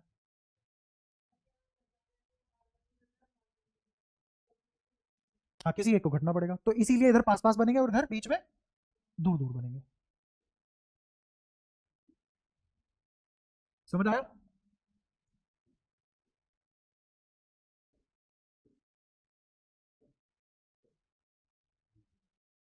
अब दूर से देखने पे नेट इफेक्टिव चार्ज क्या मिलेगा मेरे को? 2Q। तो क्या मर्ज नहीं करने लग जाएंगे फिर? यहां पे दूर से देखने पे इफेक्टिव चार्ज क्या मिलेगा? यहां पे इस वाले केस में 0, इसीलिए उसको इक्विपोटेंशियल सरफेस आएंगे ही नहीं नजर।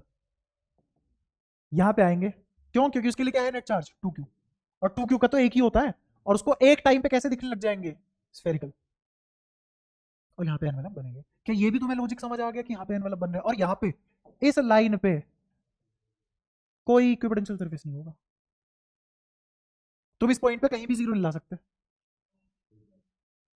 इस पूरी लाइन पे कहीं भी जीरो, क्योंकि डायपोल ही नहीं बन रहा। पहली चीज। दूसरा दूसरा इन दो पॉइंट पे पोटेंशियल बराबर भी नहीं होगी, जरूरी नहीं है बराबर हो जाए। ठीक है, आ रहा है समझ? अच्छा एक और रीजन है, यहां पे इनकी इलेक्ट्रिक फील्ड लाइन अगर बनाऊं तो ऐसे बनेगी। सबसे वीक इलेक्ट्रिक फील्ड कहां होगा? इस रीजन में कोई इलेक्ट्रिक फील्ड लाइन नहीं होगी, इलेक्ट्रिक फील्ड जीरो होगा। यहां इस रीजन में इलेक्ट्रिक फील्ड, और अगर इलेक्ट्रिक फील्ड ही जीरो हो गया, इलेक्ट्रिक फील्ड लाइन ही नहीं है, कौन से इक्विपोटेंशियल सरफेस की बात कर रहे हो? इसीलिए यहां दोनों के अलग अलग बनेंगे और बाद में मर्ज कर जाएंगे। समझ आया? तो तुम्हें +Q और +Q, अच्छा -Q और -Q ले लेता तो नहीं बना पाओगे क्या? एग्जैक्टली सेम बनेगा। बाहर से चार्ज देखोगे -2 क्यों नजर आएगा? बिल्कुल। अच्छा है तो सारे इक्विपोटेंशियल सरफेस ना, तो इक्विपोटेंशियल सरफेस के तो परपेंडिकुलर जाती है इलेक्ट्रिक फील्ड लाइन, तो +Q और +Q का इक्विपोटेंशियल सरफेस बनाते हैं। तो क्या ऐसे बनेंगे?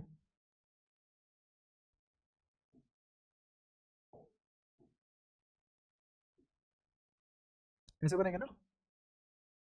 कोई दिक्कत?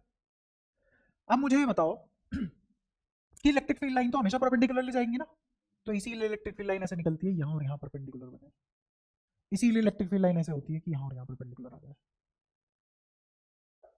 और अगर यही पास पास बनते, ये +Q और -Q का होता, तो इक्विपोटेंशियल सरफेस ऐसे होते हैं।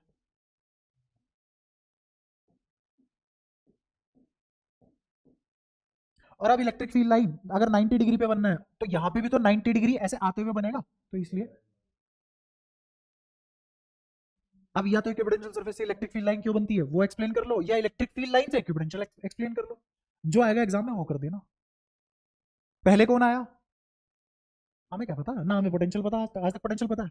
तुम में से कोई ऐसा जाना है जो पोटेंशियल डिफाइन कर दे? फॉर्मूला मत बताना, डिफाइन करो। कौन? तो पोटेंशियल हम डिफाइन कर ही नहीं पाए, वेग कॉन्सेप्ट है, बस उड़ता उड़ता देख लिया हमने, उसको यूज करके उसकी एप्लीकेशन निकाल ली। असलियत में पोटेंशियल क्या है हमें आज तक नहीं पता। ठीक है अब कहने को क्वेश्चन बस इतना सा था, और क्वेश्चन करना होता हम निकल लेते हैं यहाँ से, इसलिए डिस्कशन जरूरी होता है। जब तक तुम घर से काम नहीं करके लाओगे, पूरा चैप्टर तुम्हें खुद से नहीं आता होगा, तो फिर ऐसे ही 5-5 मिनट की चीजें आधे आधे घंटे में सीखोगे। अब समझ में आया मैं क्यों बोलता हूँ जितना मैंने करा दिया उतना तुम्हें बिल्कुल ऐसे होना चाहिए कि हाँ चांटा पड़ा नशे में भी, तो भी यही अल्फाज निकल रहे हैं कि अरे equipotential perpendicular, no two can never intersect. समझ नहीं आ रही तुम्हें? तो इस सवाल में कुछ नहीं था, बट इस सवाल के बारे में बहुत कुछ कर लिया हमने।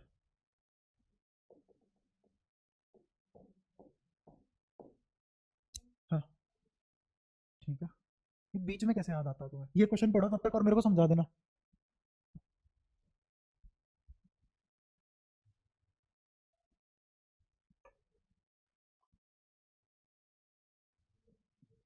ले। हाँ बताओ, हिंदी में बताओ जल्दी, क्या कहना चाह रहा है, पूछना क्या चाह रहा है ये?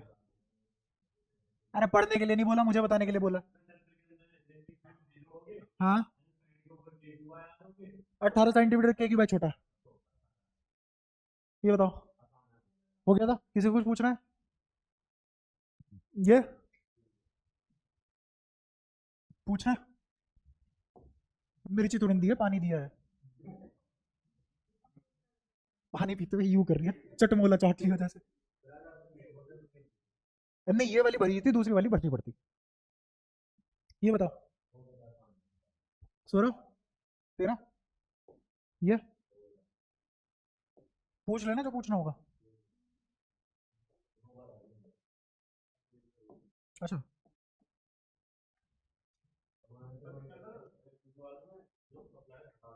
हाँ, चार्ज मतलब वही जो जो पिछले सवाल में बताना था वही अगले वाले में बताना है। हाँ तो तूने जब तुझे क्वेश्चन समझ नहीं आया करा कैसे, तेरा डाउट क्यों नहीं है फिर? ये हो गया था, रुक जा एक सेकंड, इससे अगले वाला भी हो गया। हाँ तो बता क्या पूछ रहा है। हाँ बिल्कुल। ठीक है ठीक है, ये वाला एक बार तब तक इससे पूछ लेता हूँ। हाँ, तू बता क्या किया इसमें। रुक जा एक बार, मेरे को पिछले वाला पढ़ने दे, मेरे को तो पढ़ लेने दो। एक्सरसाइज 2.8, अब यार कैपेसिटर यार हैज द एरिया। अच्छा अच्छा, तो ये तो C equals to epsilon A by D से निकाल लिया होगा तुमने, है ना? कुछ रखा ही नहीं है फालतू का। और यदि capacitor connected to 100 volt supply, what is the charge on each plate? Each plate कहाँ से, दो प्लेट थी क्या इसमें? पैरेलल प्लेट कैपेसिटर, कैपेसिटर तो एक ही। अच्छा अच्छा ऐसे पूछ रहा है ये। इस पट्टे पे, इस पट्टे पे कितना है? अच्छा ज़्यादा जल्दी बढ़ गया मैंने, ठीक है। तो 100 volt epsilon A by D capacitor, ठीक है। अब वो कह रहा है कि कैपेसिटर पिछले वाले में ही एक 3 mm की माइका सेपरेशन क्या थी? अच्छा, तो कोई स्पेस नहीं छोड़ा हमने, पूरा स्पेस फुली फिल्ड कैपेसिटर है। कैसा है? Fully filled capacitor. तो सी कितना हो जाएगा? 6 टाइम्स सी पिछले वाला। चलो अच्छा, while the voltage supply remain connected, charge, ठीक है। तो चार्ज कितना आएगा यहाँ पे? सीवी, इसकी इसकी मल्टीप्लाई कर दो, ऐसे देखो, आओ इक्वेशन 1 इक्वेशन 2, ये फिर ऐसे छोड़ो, डब्बा डब्बा डॉट, डब्बा इंटू डब्बा डॉट, डब्बा डबल डॉट, आंसर। और क्या? तो ये आ गया 6 डब्बा। चार्ज पूछा अगले ने कब? जब वोल्टेज कनेक्टेड है, तो वही होगा 6 डब्बा इंटू वी, वी कितना है? 100, डब्बा डॉट, अगेन आंसर आ गया। अच्छा फिर वो बोल रहा है after supply disconnected, supply disconnect होते ही capacitor isolated, as soon as it is isolated क्या होगा? फिक्स्ड पोटेंशियल, अब पता ही नहीं मुझे। और उसने चार्ज पूछा है, उसने चार्ज ही पूछा है पोटेंशियल डिस्कनेक्ट करने के बाद। तो पोटेंशियल डिस्कनेक्ट करने के बाद चार्ज बताओ कितना आएगा? कैपेसिटेंस कितनी है अब इसकी? 6 डब्बा, ये है इसका सी डैश। कैपेसिटेंस तो नहीं बदलेगी, मैंने दूरी के साथ छेड़खानी नहीं की है, स्पेस के साथ छेड़खानी नहीं की है, और मीडियम के साथ छेड़खानी नहीं की। मतलब इनमें से किसी भी चीज के साथ अगर छेड़खानी नहीं तो कैपेसिटेंस क्यों बदलेगी? कैपेसिटेंस चार्ज बदलने पे बदलती है क्या? पोटेंशियल बदलने पे बदलती है क्या? कैपेसिटेंस चार्ज बदलने पे बदलती है, पोटेंशियल बदलने पे बदलती है नहीं, उसको किसी चीज से फर्क नहीं पड़ता epsilon not A by D के अलावा, उसमें से कुछ भी चेंज नहीं हुआ, कैपेसिटेंस रही वही। बताओ कोई दिक्कत? उसने मेरे से चार्ज पूछा है, पोटेंशियल अब मुझे पता नहीं है, तो चार्ज कैसे निकालो जब पोटेंशियल ही नहीं पता? फिक्स है, सही है ना, खत्म सा। वही रहेगा, ठीक है। सप्लाई डिस्कनेक्ट करते ही अब इसमें चार्ज, अच्छा पोटेंशियल कितनी हो जाएगी और इसमें? बैटरी से हटा दिया, डिस्कनेक्ट कर दिया, तो पोटेंशियल कितनी आ जाएगी? पोटेंशियल मतलब बैटरी से डिस्कनेक्ट होती है पोटेंशियल जीरो हो जाती है कैपेसिटर पे, तो वो दूसरे वाले को कैसे चार्ज कर देता है? हाँ फिर बता। वही है 2.9। अरे मैं बता देता हूँ, एक कैपेसिटर था जिसमें बीच की दूरी डी की वन है, ए की वन है, और कैपेसिटेंस निकाल ली हमने, इसकी निकल गई, डब्बा आ गई। तो चार्ज पूछा था, पोटेंशियल 100 वोल्ट दी थी, तो हमने सीवी करके चार्ज निकाल लिया। अब उसने क्वेश्चन बदल दिया, वो कह रहा है कि अगर मैंने एप्सिलॉन आर को यहाँ पे कितना कर दिया, 6 कर दिया, तो क्या मेरा ये पूरा का पूरा मामला सी डैश बन के 6C आ जाएगा? ठीक है। अब वो पूछ रहा है चार्ज बताओ, तो चार्ज भी सी डैश वी आ जाएगा। अब वो पूछ रहा है कि मैंने बैटरी हटा दी, अब इससे कैपेसिटर से बैटरी हटा दी, बैटरी हटाने के बाद अब क्या चार्ज आएगा? हाँ बिल्कुल। और पोटेंशियल, पोटेंशियल सेम कैसे रहेगी? हाँ हाँ। चार्ज नहीं, चार्ज भी तो इतना हो गया ना। पोटेंशियल, हाँ इसमें पूछ रहा हूँ ना, आइसोलेटेड में। हाँ हाँ हाँ हाँ। बहुत ही सिंपल। ठीक है। और चार्ज कितना रहेगा? C dash V, C dash V रहेगा। बता कोई दिक्कत? और अगर मैं पोटेंशियल निकालूं तो v equals to Q by C. अरे तो क्यू नहीं बदला, सी नहीं बदला, तो v क्या बदलेगा? पोटेंशियल कब बदलती, जब दूसरा कनेक्ट कर देते और चार्ज रिडिस्ट्रीब्यूट होता। समझ आया? ये how much electric energy stored, half C V square. क्यों है ये सवाल?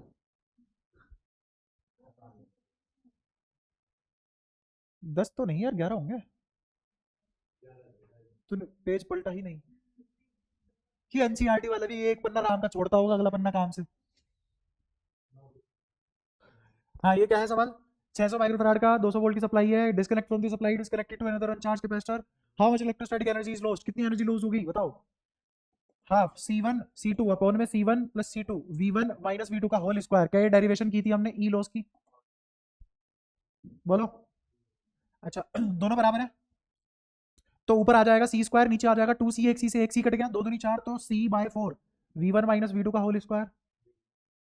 अच्छा तो V1 माइनस V2 बताना क्या है? V1 तो मुझे पता है 200 वोल्ट है, V2 अनचार्ज है।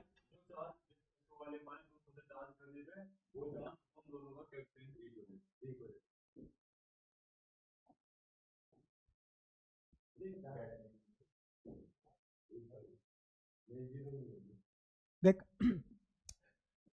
is connected to another uncharged, how much energy lost in the process? Capacitance same है, अगर दो कैपेसिटर सेम है, पहले वाला न्यूट्रल है, तो क्या कनेक्शन ये नहीं बनेगा?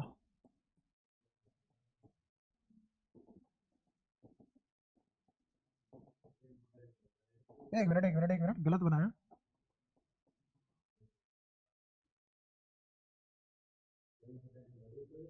उस पे भी तो फिर V1 माइनस V2 जीरो आएगा।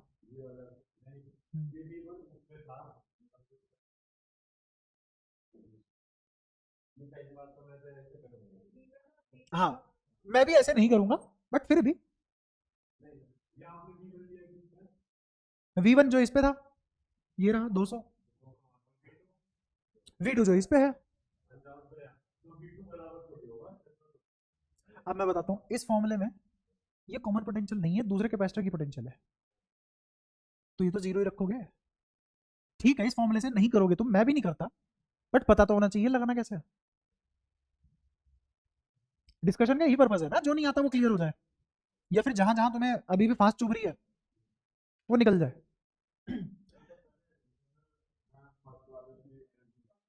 हाँ मैं भी यही करूंगा, यह थोड़ी ना करूंगा मैं, इसको छोटा करके अपने वाले पे आते हैं। अपने को मतलब ही नहीं है इन सब झमेलों से। सही है, छोड़ो इधर कर लेते हैं, कम स्पेस में काम करना आता है हमें। पहले वाला, पहले वाले की एनर्जी बताओ, initial energy half, picofarad मतलब -12, डन।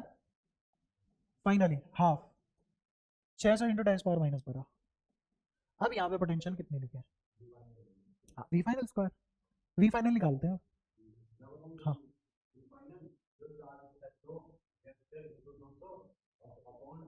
पहले क्या इन दोनों का चार्ज निकाल लेंगे। ऐसे मान लो कि अब मेरा सर्किट ऐसे है, ये 600, ये भी 600, यहां से नेट चार्ज क्यू आया, ये क्यू चार्ज कहां से आया, जो इसने बनाया अकेले ने, है ना, अकेले पे 600 था, 200 वोल्ट था, ये क्या आ गया क्यू, तो कितना चार्ज आया इतना, और दोनों बराबर है ना, तो जब बराबर आधे आधे बढ़ जाएंगे, तो इस पे कितना आ जाएगा क्यू बाई टू, इस पे भी कितना आ जाएगा क्यू बाई टू, बिल्कुल। तो यहाँ पोटेंशियल कितनी आ जाएगी, क्यू बाई सी, और इसकी भी पोटेंशियल यही आएगी, तभी तो कॉमन पोटेंशियल आया आंसर, तभी आंसर क्या आया, कौन उठा के वहां पेल दो और घटा लो, कोई दिक्कत। तो मेरा डेल्टा यू क्या आएगा, U initial minus U final, या U final minus U initial, हाँ इनिशियल माइनस फाइनल करेंगे, क्योंकि ये लॉस लिख रहे हैं, चेंज नहीं लिख रहे हैं, ठीक है, थैंक यू। क्या, हाँ आधा आधा क्यों बेटा, क्योंकि अगर मैं C1 upon C1 plus C2 के रेशो में बांटू, और ये Q नॉट और ये Q1, तो C1 C2 बराबर है, तो क्या आ जाएगा बोलो, C अपॉन 2C, C से C कट गया तो Q बाई 2 आया, इसलिए आधा आधा बांट देते तुरंत, ठीक है, अगेन थैंक यू। नहीं, दो जगह के सेम रूल कैसे हो सकते हैं, है ना, ऐसा थोड़ा ना होता है, जो रूल एक सिविल सर्वेंट के घर में होते हैं, वो रूल जो झोपड़ी वाले वाले में लगे जरूरी थोड़ी ना है कि हमारा कुक अलग है, हमारी रसोई घर से बड़ी, मैं झुकी झोपड़ी वाला हूँ, मुझे इतना पता है, कोई कुछ भी होता रहे। और झुकी झोपड़ी वाले में एक और खास बात होती है, वो खास बात क्या है, अपने रूल खुद बनाते हैं, हम नहीं पढ़ते कॉन्स्टिट्यूशन, हम तो उस पर अचार खा लेते हैं बिछा के। हाँ एग्जाम्पल भी तुझे पता ही नहीं पड़ा कब में होके, शाबाश। तो अब ये वाली शीट एक्सपोर्ट, हाँ एग्जाम्पलर करेंगे, मेन तो वही है, पी वाई क्यू ने रखा ही क्या है,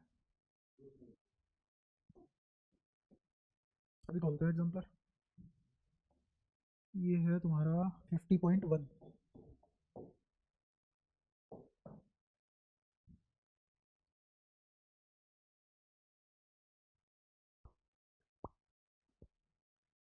हो जा जल्दी, बहुत टाइम ले रही, चलो एग्जिट एग्जिट एग्जिट करते हैं,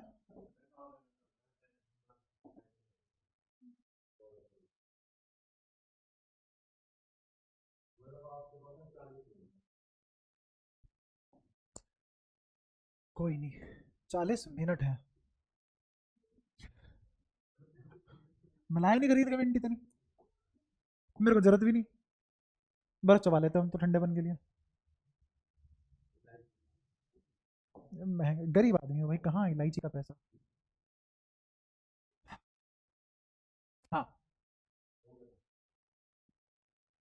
हो गया, हो गया, करा ही नहीं है, हुआ ही नहीं, करा था हुआ नहीं, ठीक है, मतलब ट्राई किया ना, तेरा ट्राई भी नहीं किया,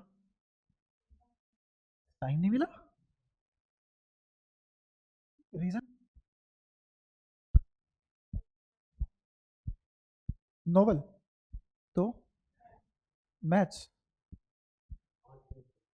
क्या पढ़ा मैथ्स में, डिफरेंशिएशन,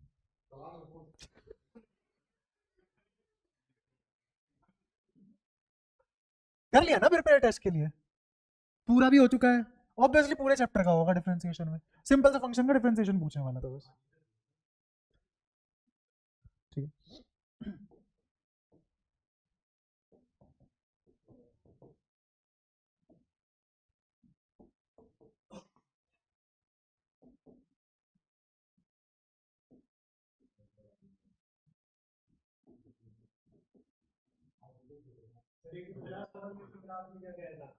चुप चुप चुप, पहले इसका बता जल्दी आंसर,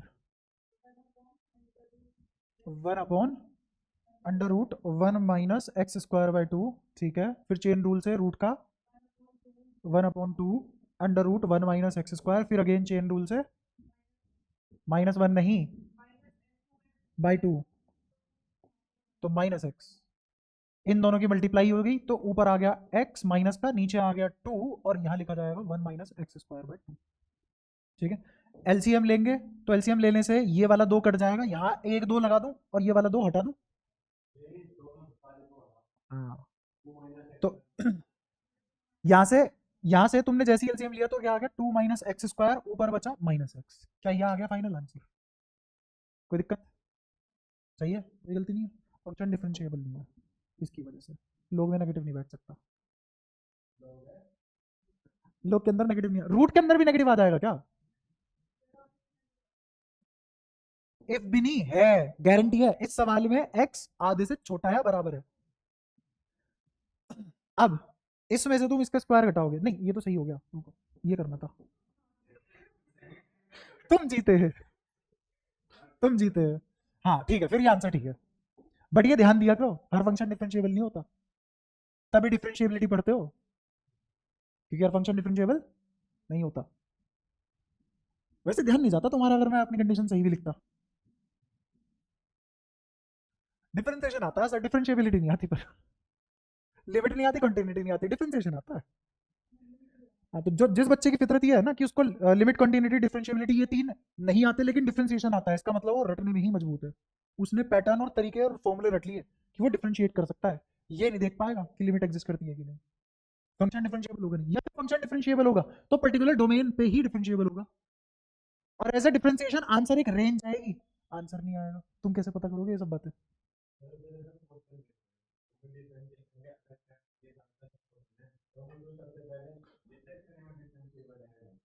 वो तो तुम्हें देखते ही पता पड़ जाना चाहिए। वो सारे होते हैं पर फिर भी इतनी तो अकल होगी ना। जैसे मुझे पता था वहां देखते कि रूट के अंदर नेगेटिव नहीं आ सकता, मतलब हर चीज का जवाब आईटीएन है। हाँ, तो इस पे मैं तुम्हें करा देता हूँ ये वाला क्वेश्चन। सही है, अच्छा क्वेश्चन है, तेरा हो गया होगा, शाबाश। कैपेसिटर है 4 माइक्रोफेराड का, कनेक्ट कर दिया गया उसको इंटरनल रेजिस्टेंस बैटरी की 0.5 होगी। तो मैं सर्किट दोबारा बना देता हूँ एक्सप्लेन करने के लिए। 10 ओम, 4 माइक्रोफेराड,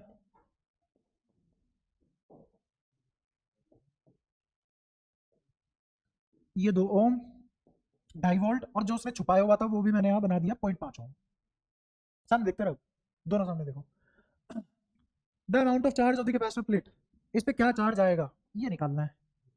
तो अब सबसे पहले तो मुझे ये समझना है कि इस पे अगर चार्ज निकालना है तो ये काम कैसे करेगा सर्किट, सर्किट काम करेगा कैसे। सबसे पहले इस वायर के अलोंग जो पोटेंशियल डिफरेंस है अगर मैंने वो निकाल लिया तो वही इसके अलोंग होगा, वही इसके अलोंग होगा, क्योंकि तीनों पैरेलल है, तीनों ब्रांच पैरेलल है। अच्छा ये 2.5 वोल्ट है, ये 0.5 ओम है। आर इक्विवेलेंट निकालने के लिए क्या करते हैं, के अलोंग सर्किट ओपन कर देते हैं और बैटरी को शॉर्ट कर देते हैं। तो अब बताओ, ये 0.5, ये 10, ये 2, तो बताओ कितना है आर इक्विवेलेंट।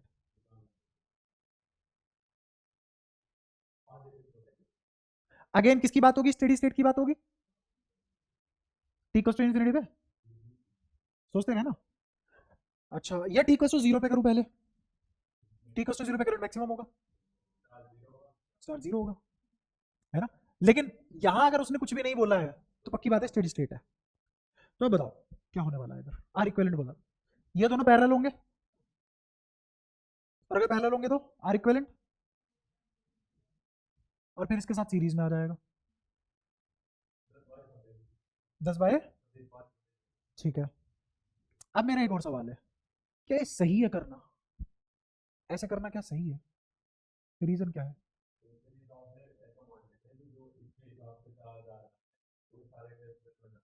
हाँ हाँ हाँ हाँ हाँ, बिल्कुल।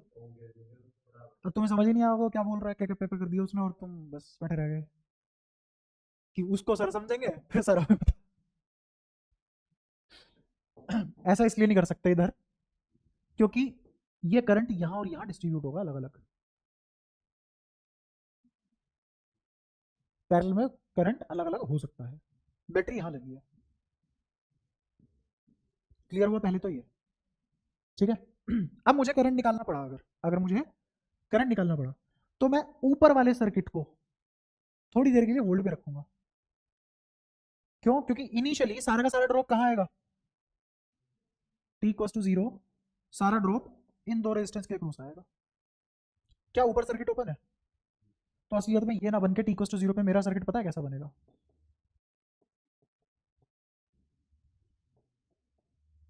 और बैटरी 2.5 वोल्ट। तो अब बताओ करंट कितना आ जाएगा? क्या करंट आ जाएगा 2.5 अपॉन 0.5 प्लस 2? क्योंकि मुझे पता है t इक्वल्स टू 0 पे इसके अक्रॉस पोटेंशियल ड्रॉप कितना है? पूरी इसके अक्रॉस। ये आरसी सर्किट नहीं है, आरसी सर्किट तो पहले था। अब समझ आया? करंट बोलो कितना आ गया? 1 एम्पियर। अब समझ आया? तो इसके अक्रॉस ड्रॉप कितना आया? 2 इंटू 1, तो कितना आया? अब मुझे ईच एंड एवरीथिंग पता है। यहां पोटेंशियल ड्रॉप कितना है, तो यहां भी कितना होगा, तो यहां भी कितना होगा, और इसके अक्रॉस कितना होगा।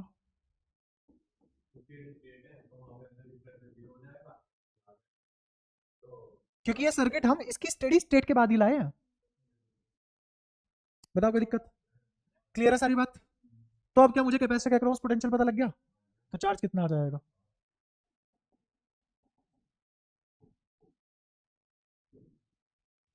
पहले क्वेश्चन बढ़िया क्वेश्चन, इसलिए कोई एग्जाम्पलर को हाथ नहीं लगाता। ये सब कौन एक्सप्लेन करे? ये वाली ब्रांच तो स्टेडी स्टेट के बाद ही लगाएगा ना वो यहाँ पे। और मजे की बात, एग्जाम्पलर में कभी भी ये इक्वेशन यूज ही नहीं होगी।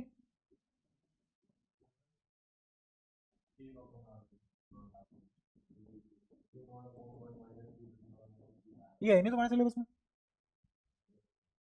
चार्जिंग और डिस्चार्जिंग ऑफ कैपेसिटर है ही नहीं एनसीईआरटी में दूर दूर तक। तो एग्जाम्पलर में कहाँ से है? कभी भी नहीं थी, पहले भी नहीं थी। एग्जाम्पलर पता है क्यों टफ लगती है बच्चों को, या कोई हाथ क्यों नहीं लगाता? एक टाइम ऐसा हुआ करता था एनसीईआरटी में 30-30, 40-40 सवाल हुआ करते थे हर चैप्टर में, जिसमें से बहुत सारे सवाल एडिशनल भी हुआ करते थे, और वो एडिशनल एग्जाम्पलर लेवल के ही हुआ करते थे। तो पहले ऐसा लगता था एनसीईआरटी कर लिया, एग्जाम्पलर एक ही लेवल है। अब बहुत अलग लगता है ये वाला लेवल। क्यों? क्योंकि अब एनसीईआरटी क्या है, बिल्कुल पूकी पूकी कर रखा उसके साथ पूरा, ऐसे क्यूट से 10-11 क्वेश्चन बस। पता मुझे भी नहीं भाई, बस ये बताया कहाँ यूज करना होता है। अरे ये वो वाले वर्ड होते हैं, ये जेनजी वाले वर्ड होते हैं। ये वही जनरेशन जिनका घमंड आसमान पे है और स्किल पानी के अंदर है।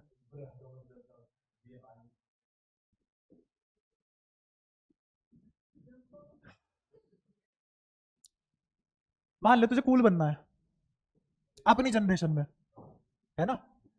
लेकिन अगर कोई तुझे अच्छा समझदार इंसान देखे तो उसका गाली देने का भी मन करे, है ना? तो तू ग्रीट कैसे करेगा किसी को भी? उसी वर्ड से। अब थोड़ा सा है लैंग्वेज के साथ अपडेट रह लेता हूँ मैं। खैर, positively charge particle is release from the rest in uniform electric field, the electric potential energy of the charge. Uniform electric field है, पोटेंशियल एनर्जी घटेगी इलेक्ट्रिक फील्ड डायरेक्शन में, तो रिमेन्स कांस्टेंट। जी हाँ, रिमेन्स कांस्टेंट कैसे? किसकी बात कर रहा है वो? पोटेंशियल। अच्छा नहीं, पोटेंशियल एनर्जी की बात कर रहा है, और चार्ज क्या है? पॉजिटिव चार्ज है। ठीक है, तो हाँ पोटेंशियल एनर्जी उसकी घटेगी घटेगी। इंक्रीज नहीं, ये भी गलत है। डिक्रीज सही है, decrease because charge moves opposite to the electric field. नहीं, पॉजिटिव चार्ज कहाँ इलेक्ट्रिक फील्ड के अपोजिट मूव करता है? ये लोग मूव करता है। फॉर्मूला क्या होता है? क्यू, जब डेल्टा वी घट रहा है तो यू भी तो घटेगा। लेकिन ये बात किसकी हो रही है? वहीं भी अगर नेगेटिव चार्ज होता तो उल्टा हो जाता। अच्छा, यहां इससे एक बढ़िया क्वेश्चन बना के पूछू तुमसे। पहली statement, particle always goes from high potential energy region to low potential energy region, है ना? बी स्टेटमेंट है, particle always go from high potential region to low potential region. तुम्हें बताना है ए बी दोनों सही है, ए सही है बी गलत है, ए गलत है बी सही है, दोनों गलत है।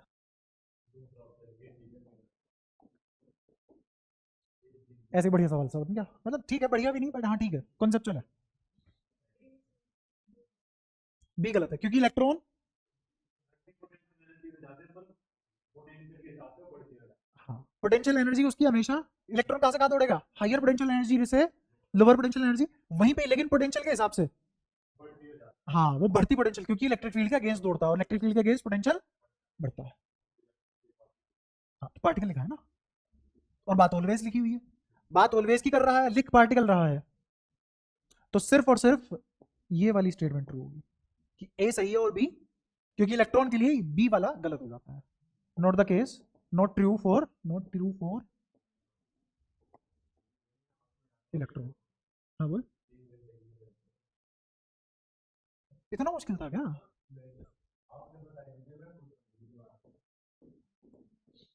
क्योंकि तुम यार वर्क डन वगैरह कुछ करके ही नहीं ला रहे थे, क्या करते बताओ? हाँ इसमें बताओ आंसर आ गया होगा तुम्हारे, तो बहुत ही आसान है।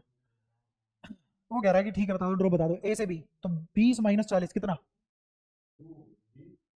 20, यहाँ पे भी 20, यहाँ पे भी 20, तो कह रहा है work done is greatest in first, charge तो वही है, सबका डेल्टा वी भी वही है, तो कांस्टेंट होगा ना, वर्क डन तो सब में सेम होगा, तो सेम वाला ढूंढो कहाँ है।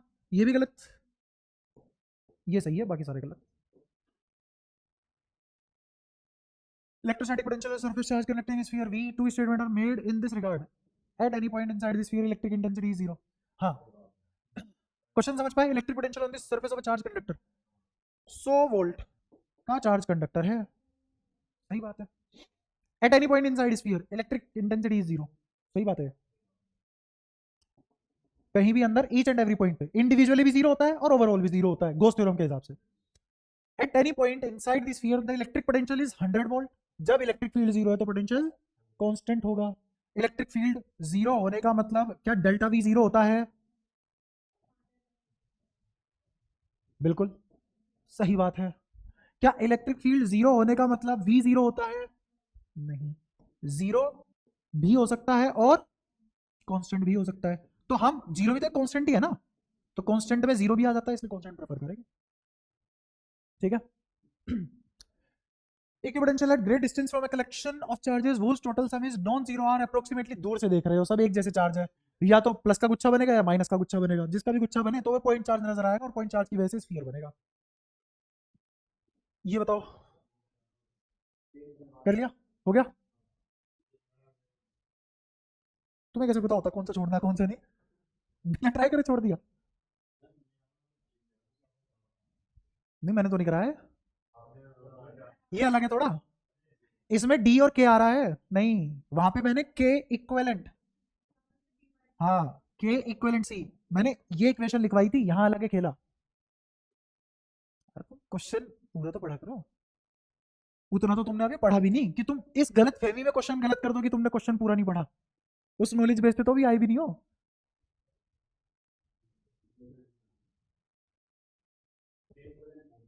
चलो देखते हैं पढ़ते हैं एक बार। Parallel plate capacitor made of two plate in series, one of the block thickness d1 k1 d2 k2 shown in this arrangement can be bought as a dielectric slab of thickness d equals to d1 plus d2, the effective dielectric constant k is, ठीक है। c1 बोलना है एक बार, epsilon not, ए तो same ही है, bye, और यहाँ पे k1, ये d2। अब सी इक्विवेलेंट किसके बराबर आएगा? k1 एप्सिलॉन नॉट ए का तो स्क्वायर बाहर आ जाएगा ना, और यहाँ क्या बचेगा? k1 by d1 into k2 bye, क्या c1 c2 लिख दिया मैंने? क्योंकि सीरीज में है तो c1 c2 ऊपर में c1 प्लस c2 लिखा जाएगा। अब दोनों को ऐड करना है, तो अगेन एप्सिलॉन नॉट ए तो बाहर आ गया अंदर क्या बचा? बराबर किसके होगा? के equivalent epsilon not A by D, समझे? अब सुनना ध्यान से, ये और ये तो कट गया, अब इन दोनों को देखते हैं क्या हो रहा है क्या नहीं। k1 k2 d1 d2 नीचे क्या आ जाएगा, K1 D2 K2 D1 और नीचे D1, ये दोनों कट गए, K1 K2 K1 D2 K2 D1 और पीछे क्या बचा हुआ है, एप्सिलॉन नॉट A। यहाँ K equivalent epsilon naught A by D। अब जब तुम कंपेयर करोगे तो D का लफड़ा पड़ेगा, तो उसने बोला है D को क्या रख लो, D1 प्लस D2। तो मैं इस D को क्या रख लूंगा, D1 प्लस। अब मुझे K इक्विवेलेंट निकालना है, इसको उधर भेज दो, तो K इक्विवेलेंट फाइनली क्या आ गया, D1 plus D2 K1 K2 upon में K1 D2 plus K2 D1। ये आंसर। एक मिनट, इसमें इसमें 10 अंतर ढूंढो, दो चित्र हैं, K1 D1 है और K2 D2 है, तो हमने यहाँ पे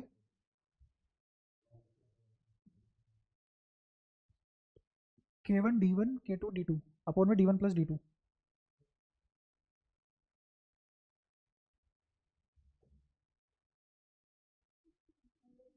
नहीं, हमने कुछ गलत किया है, ऐसा भी तो हो सकता है, इतने अपने पे इतना घमंड, वाह शाबाश।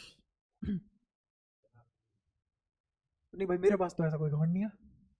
K1 by D1 K2 by D2, मैं तो पहले अपने आप को गलत मानता हूँ चुपचाप, और ऊपर K1 D1 K2 D2, ठीक है, नीचे D1 D2 D1 D2 cut गया, K1 D2 K2 D1, ठीक है, एप्सिलॉन कट गया, D1 D2 बचा।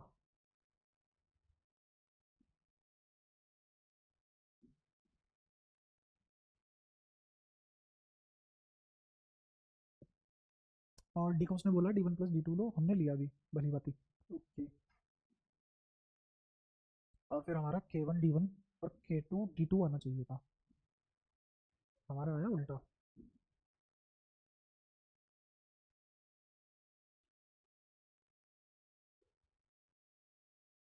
एरिया बराबर रहेगा, एप्सिलॉन नॉट बराबर रहेगा।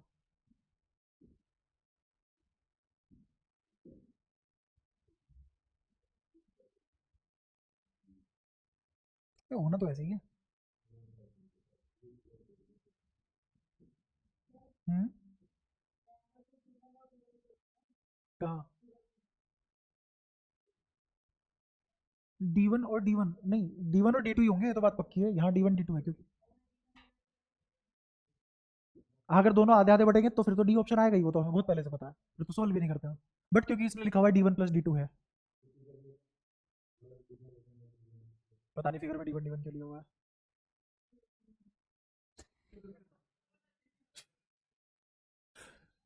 देख लेना एक बार कौन सा क्वेश्चन है, 2.6, तुम्हारे होमवर्क ये एक बार वेरीफाई करोगे ऑप्शन सही थे क्या, तो वेरीफाई, ठीक है। एक बार देखना, फिर दोबारा रिविजिट कर लेंगे, अगर कोई दिक्कत होगी, अगर ऑप्शन गलत है तो सही कर लेना, और अगर आंसर कुछ और है या फिर कुछ भी है तो एक बार बताना, दोबारा अटेम्प्ट करेंगे इसको, है ना। ये बताओ, consider uniform electric field in Z direction, potential is constant. हाँ हाँ, सी इक्विवेलेंट है ना, तो एप्सिलॉन नॉट ए तो देख सेम ही रहेगा, या फिर ऐसा ना करके तो ऐसा कर ले, इसको लिख ले एप्सिलॉन आर, क्योंकि रिलेटिव होता है, एप्सिलॉन नॉट की जगह क्या आ गया, एप्सिलॉन आर, और epsilon naught into A by D. क्यों, क्योंकि इससे पिछला स्टेप क्या था, epsilon M A by D, और ये एप्सिलॉन एम किसके बराबर है, एप्सिलॉन नॉट एप्सिलॉन आर, और एप्सिलॉन आर को क्या बोलते हैं, के, तो एप्सिलॉन नॉट के, इसीलिए मैंने इसको इस फॉर्मेट में लिखा था, के मतलब के इक्विवेलेंट, के equivalent epsilon not A by, ठीक है। हाँ ये बताओ, consider uniform electric field, Z positive Z axis में uniform electric field, potential constant है, अगेन वही क्लास में करा था हमने जो, हाँ, एक वो ऐसा पूरी की पूरी ट्रेन बन जाएगी, इक्विपोटेंशियल सरफेस बनेंगे, इक्विडिस्टेंस बनेंगे, क्यों, क्योंकि इलेक्ट्रिक फील्ड यूनिफॉर्म है, हर सेम दूरी पे सेम ड्रॉप आएगा, बन जाएगा। Equipotential surface are closer in region of large electric field compare to the region of lower electric field, ये बात सही बोल रहा है। अगर इलेक्ट्रिक फील्ड बड़ा है तो पोटेंशियल सरफेस पास पास बनेंगे, और अगर इलेक्ट्रिक फील्ड कमजोर है तो पोटेंशियल सरफेस दूर दूर बनेंगे। चलो, will be more crowded near sharp edges of conductor, sharp edges of conductor पे क्या होता है, चार्ज एक्युमुलेशन बहुत ज्यादा होता है, इलेक्ट्रिक फील्ड बहुत ज्यादा स्ट्रांग होगा, डेंस होगा, हेंस इलेक्ट्रिक पोटेंशियल हाँ क्राउडेड होंगे तो ये भी सही बात है। Will be more crowded near region of large charge density, जहां चार्ज डेंसिटी ज्यादा होगी, ऑफ कोर्स ऊपर वाली बात फेर बदल के बोल दी, ये भी सही है। Will always be equally spaced, ये बात गलत है।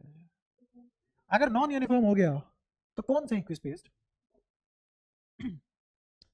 Work done to move a charge along equipotential surface from A to B can not be defined as minus E dot DL. इस तरीके से डिफाइन नहीं कर सकते क्या हम वर्क डन को? क्यों? अरे work done to move a charge from equipotential surface from A to B, क्या इस तरीके से डिफाइन नहीं कर सकते हम इसको? कैन नॉट बी डिफाइंड, पता नहीं, मुझे क्या पता अभी answer. Must be defined as, पता नहीं, क्योंकि मुझे और कुछ पता ही नहीं इक्विपोटेंशियल सरफेस, इसके अलावा मुझे कुछ नहीं पता अभी। अभी मैं इसमें भी कंफ्यूज हूँ, इसमें भी कंफ्यूज हूँ। इस जीरो, अरे ये तो पक्का पता है।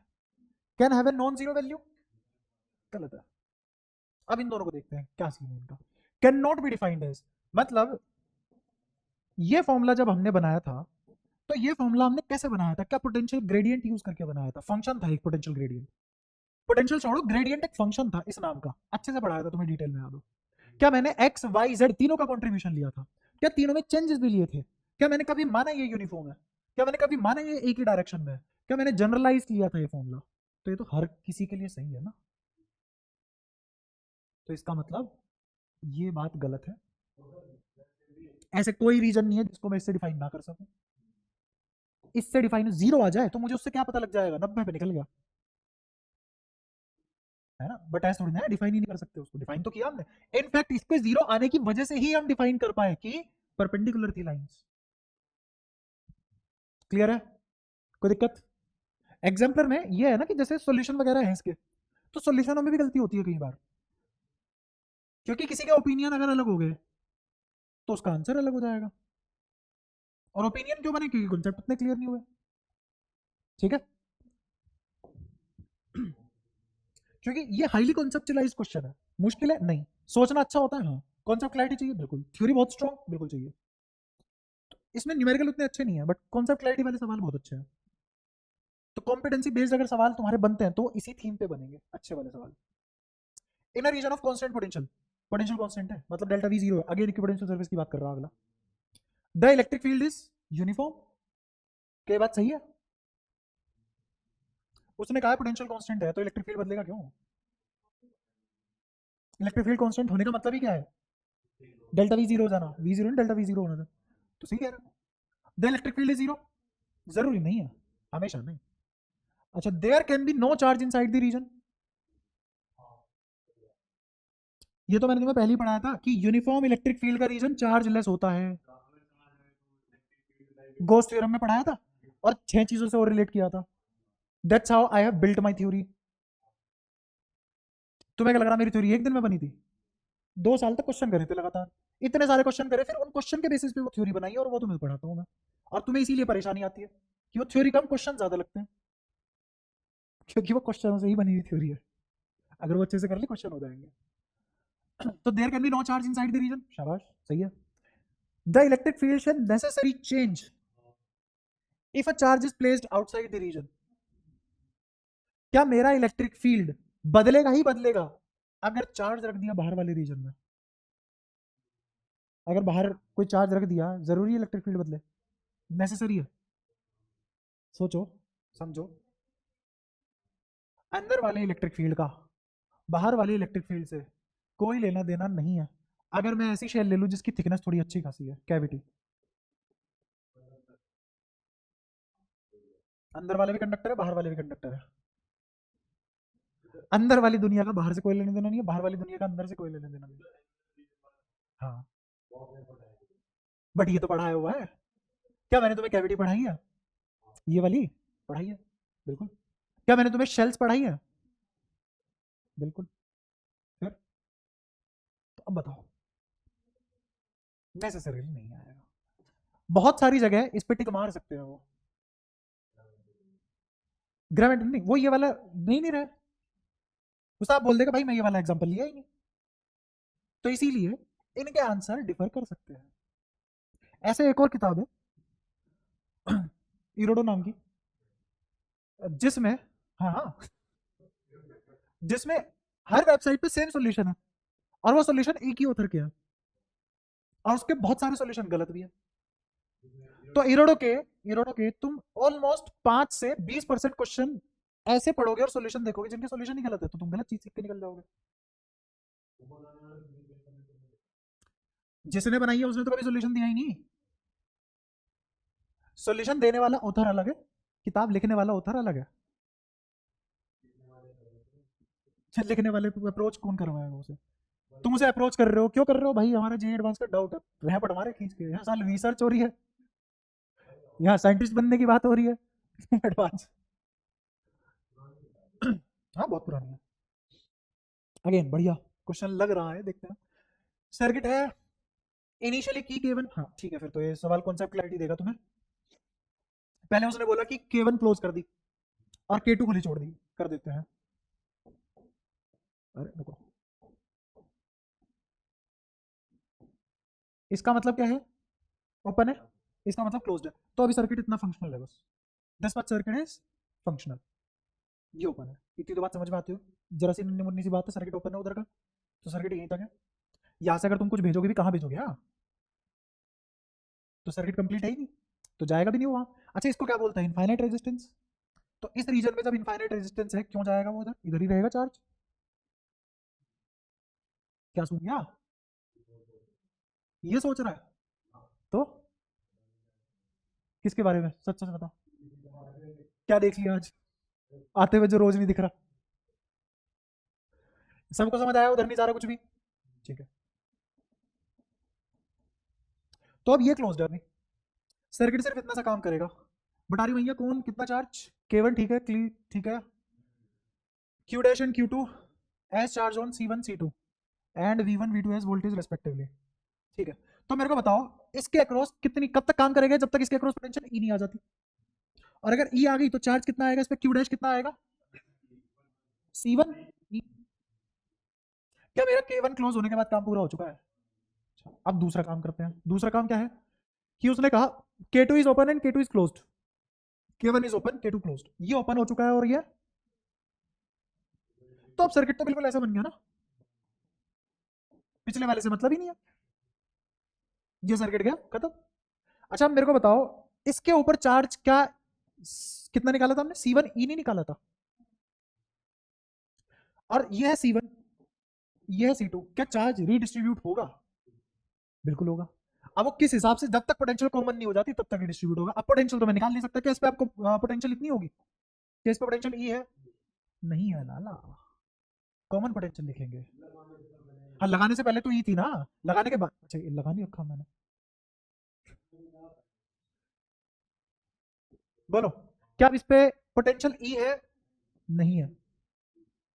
मुझे पता है पोटेंशियल नहीं, कब पता लगेगी? जब चार्ज पता लगेगा। चार्ज कैसे पता करेंगे? बांट दो। तो मेरे को बताओ ये किस में बटेगा? C1 E तो मेरा Q0 हो गया ना, और मुझे पता है इसमें चार्ज कितना आएगा? Q1 कितना होगा वो? क्या चुप्पी है? C1 E बाय, ये तो नेट है, Q0 लिखो, C1 upon C1 plus C2। और इसमें कितना होगा? C2 upon C1 plus C2 Q0। ये सब सीखा हुआ है ना हमने। और फिर पोटेंशियल कैसे आएगी? फिर पोटेंशियल V1 कितनी आएगी? C1 Q1। और इस पे पोटेंशियल कितनी आएगी? ऐसे आएगी, और ये दोनों बराबर होंगे। क्या मुझे पूरा रोड मैप पता है क्वेश्चन का? आप क्वेश्चन में मुझे कुछ भी दे दो, मैं सब कुछ कर सकता हूँ, क्योंकि तुमने सर्किट समझ लिया है। पहले ये चार्ज हुआ कब तक? जब तक इसमें पोटेंशियल ई रिफ्लेक्ट नहीं होगी। फिर ये हटा दिया, ये जोड़ दिया, अब ये इसको चार्ज करेगा किसी कॉमन पोटेंशियल तक। और वो कॉमन पोटेंशियल कैसे निकलेगी? ऐसे। और चार्ज कैसे निकलेगा? ऐसे मान लोगे कि जो ये चार्ज था, अब चार्ज तो नहीं बदल सकता ना, कंजर्व्ड है, तो इनिशियल चार्ज ही टोटल चार्ज बनेगा, और वो दोनों में बढ़ जाएगा। और इन दोनों का समेशन अगर निकालोगे तो अपने आप C1 ही आ जाएगा। क्या सारी चीजें बिल्कुल सही है? अब ऑप्शन पढ़ते हैं। Charge on C1 gets redistributed such that V1 बराबर V2। क्या C1 पे चार्ज रीडिस्ट्रीब्यूट होगा जब तक पोटेंशियल V1 V2 बराबर ना हो जाए? V1 V2 बोले तो charge on C1 gets redistributed such that Q1 dash बराबर Q2 डैश। C1 पे जब तक चार्ज डिस्ट्रीब्यूट होगा, जब तक दोनों चार्ज बराबर हो जाए ना, गलत हो गया, ये सही है। Charge on C1 get distributed such that C1 V1 बराबर प्लस C2 V2 बराबर C1 ही। उसने बोला charge on C1 gets redistributed such that C1 V1 plus C2 V2 बराबर C1 ही। अरे मैंने ये V1 निकाल लिया ना, इसकी मल्टीप्लाई इसमें कर दो, ठीक तो है? यही तो चार्ज इन दोनों में रिडिस्ट्रीब्यूट हुआ है। Charge on C1 gets redistributed such that Q1 dash plus Q2 dash बराबर Q। एक ही तो बात है, ऊपर वाली बात अलग से लिख दी उसने, तीनों सही है। आपके नॉर्मल बच्चा इसको हाथ भी नहीं लगाएगा, सीधा छोड़ेगा, आगे बढ़ेगा, चलो कोई नहीं, पूरे में से पूरे नहीं आ रहे हो। पूरे में से पूरा आने के लिए ईच एंड एवरीथिंग आनी चाहिए, बहाना नहीं चलता। जिस दिन तुमने जिंदगी में समझ लिया कोई बहाना नहीं है जिंदगी में, और हर चीज तुम अपने पे लेके जा रहे हो, और फिर मेहनत कर रहे हो कि गलती होगी तो हमारी होगी, एक भी नंबर कटता है, तब ले पाओगे पूरे नंबर, क्योंकि तब तुम करोगे इतनी मेहनत की तुम्हें ये सब आता हो। If a conductor has a potential V non-zero, there are no charges anywhere else outside, ठीक है, बाहर कोई चार्ज नहीं है, कंडक्टर है और पोटेंशियल जीरो नहीं है कंडक्टर की, ठीक है, there must be charges on this surface or inside itself। ये बात बताओ सही है कि नहीं? कंडक्टर है तो चार्ज सारा का सारा कहाँ होगा?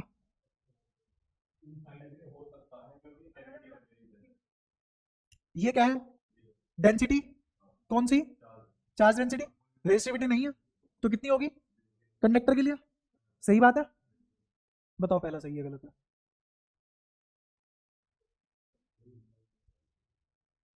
और बोला है ना, कह रहा हो भी सकता है, या तो होगा या ये होगा। अरे नहीं भाई, कंफर्म कंफर्म सरफेस पे ही होगा, तो सही है गलत है? पता ही नहीं पड़ रहा कुछ तुम्हें, तो भी अंदर नहीं होगा, इनसाइड की बात कर रहा है। उसने कहा है या तो अंदर होगा या सरफेस पे होगा, अंदर तो हो ही नहीं सकता लाला।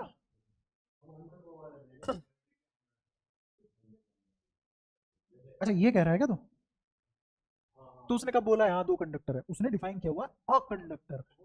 गिरा मर, बहुत गिरी हुई है तुम्हारी। पिछले वाले केस में मैंने उस पर टिक क्यों लगा दिया था, जिसमें हमने कैविटी वाला एग्जांपल लिया था, ये वाला, इसमें क्यों टिक लगा दिया था मैंने? उसने अ रीजन बोला है, अब वो रीजन तो किसी भी सेटअप की वजह से आ सकता है। अगर वो यहाँ पे अ कंडक्टर बोलता तो इस ऑप्शन को सही कर देता मैं, समझ आया? अगर मैं लिख देता अ कंडक्टर तो ये वाला ऑप्शन सही कर देता मैं, क्योंकि फिर ये वाला एग्जांपल नहीं ले सकता था। अब समझ में आया डिस्कशन का मतलब और सॉल्यूशन देखने का मतलब क्या होता है? डिस्कशन का मतलब हम चीजें सीख रहे हैं जो कमियां रह गई थी। अच्छा, there can not be any charge in the body of the conductor, can not be any charge in the body, अंदर थोड़ी ना कोई होगा। There must be charge only on the surface, there must be charges inside the surface.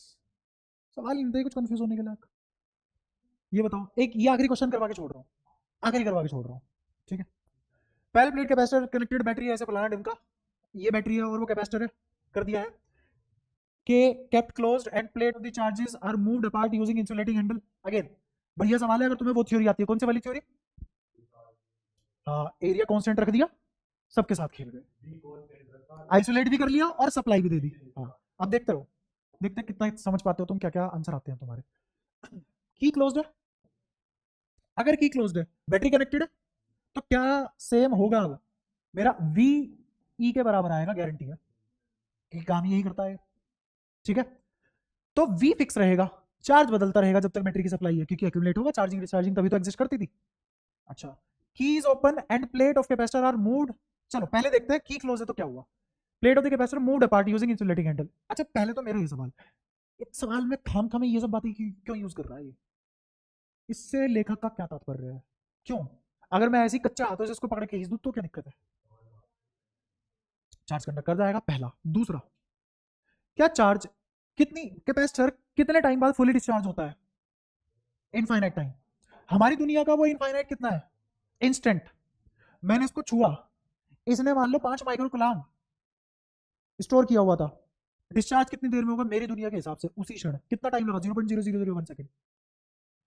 तो 10⁻⁴ second मान लिया, कितना मान लिया? 5 micro coulomb charge getting transferred into 10⁻⁴ second.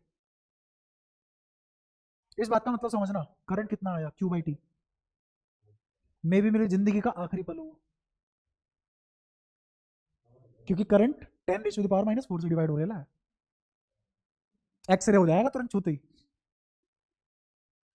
आई बात समझ? तो दो रीजन है, जान बचती है। पहला रीजन तो मेरे हिसाब से होना चाहिए, जान बचती है, तभी तो आगे की चीजें पता कर पाएंगे, है ना? जान बचती है, पहला रीजन। दूसरा, कैपेसिटर वैसा का वैसे ही रहता है, चार्ज उस पर कंजर्व रहता है। चार्ज फिर बैटरी से आएगा, ना मैं चार्ज ले सकता ना मैं चार्ज, तो कैपेसिटर के चार्ज की क्वांटिटी में कोई भी ऑल्टरेशन नहीं आई है, दूसरा रीजन है ना। पहला रीजन तो हम साबुत रहे, कैपेसिटर को तो बाद में साबुत रखेंगे। तो ये समझ आया ये ऐसे ऐसे वर्ड क्यों यूज कर रहा है वो। अच्छा दूसरी बात, अब मैंने इन फट्टों को अलग कर दिया तो बीच की डी बढ़ गई है। अब मेरे पास कितने चीजें हैं निकालने को, यहाँ पे चार्ज के बारे में डिस्कस कर सकते हैं, पोटेंशियल के बारे में डिस्कस कर सकते हैं, डी तो बताइए उसने, डिस्कस क्या करना, इलेक्ट्रिक फील्ड है ना। नहीं पोटेंशियल के ऊपर फर्क पड़ेगा भाई जब दूरी बढ़ेगी, तो देखते हैं अभी क्या क्या होगा। तो मैंने डी बढ़ा दिया और पोटेंशियल की सप्लाई दे रहे हैं, वी कांस्टेंट हो गया, डी बढ़ गया, एरिया कांस्टेंट था ही। समझ में आया हम कहाँ जा रहे हैं, क्या हमने कर रखा है ये सब। अगर तुम्हें वो बात याद होती आज दोबारा सोचना नहीं पड़ता, 1 सेकंड में आंसर करते। नॉर्मल बच्चे के लिए तो इसका आंसर करना इम्पॉसिबल, फिर जिसने मेहनत करी है वो पता नहीं कर पाएगा कि नहीं कर पाएगा, फिर जिसने थोड़ी और अच्छी मेहनत की है वो दोबारा ड्राइव कर लेगा, और जिसने बहुत ज़्यादा अच्छे लेवल में मेहनत की है, जो सेलेक्ट होना चाहता है, उसमें याद होगी ये चीज़ें। तुरंत सवाल करके आगे, टाइम नहीं लगाएगा वो। अब मैं तुम्हें डायरेक्टली पूछ लूँ, बताओ इलेक्ट्रिक फील्ड के बारे में क्या होगा, डायरेक्टली पूछ लिया, बताओ क्या होगा। इलेक्ट्रिक फील्ड घटेगी बढ़ेगी, एनर्जी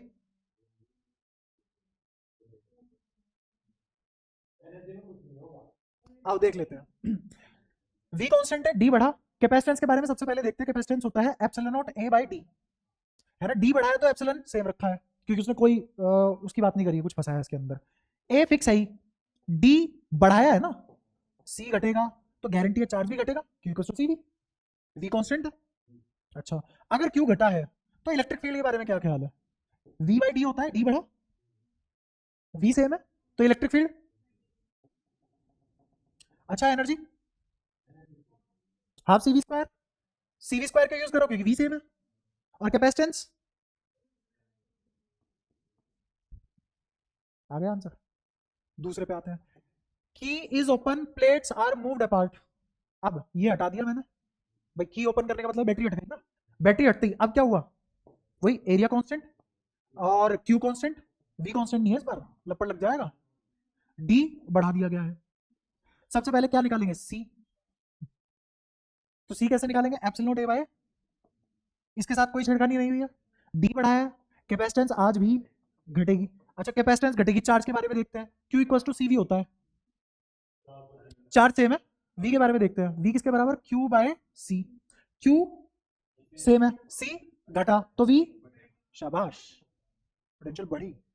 अच्छा पोटेंशियल बढ़ने के बाद अब ई के बारे में आते हैं, तो ई किसके बराबर है, वी बाई डी लगाना चाहिए क्या, दोनों बढ़ रहे हैं, पता ही नहीं पड़ेगा, तो क्या लगाऊं मैं यहाँ पे, सिग्मा बाय एप्सिलॉन नॉट, और सिग्मा क्यू बाय, क्या ये तीनों फिक्स है क्योंकि माइका वाइका का कोई जिक्र ही नहीं है। और यू के बारे में क्या ख्याल है जरा, U half C V square या Q square by two C, Q square by two C, तो ये तो फिक्स है। सी घटा बढ़ा तो एनर्जी, मांग लो क्या मांगना है। ए में Q remain same but C changes, बोलो सही है कि नहीं, V remain same but C changes, B में V remain same and hence Q changes, Q remain same and hence V changes. अब समझ आया मैंने ये क्यों इस तरीके से पढ़ाया था, ताकि ऐसे क्वेश्चन कर पाओ, वरना ऐसे क्वेश्चन ना कोई कराता है और ना कोई करता है। ये अच्छा सॉरी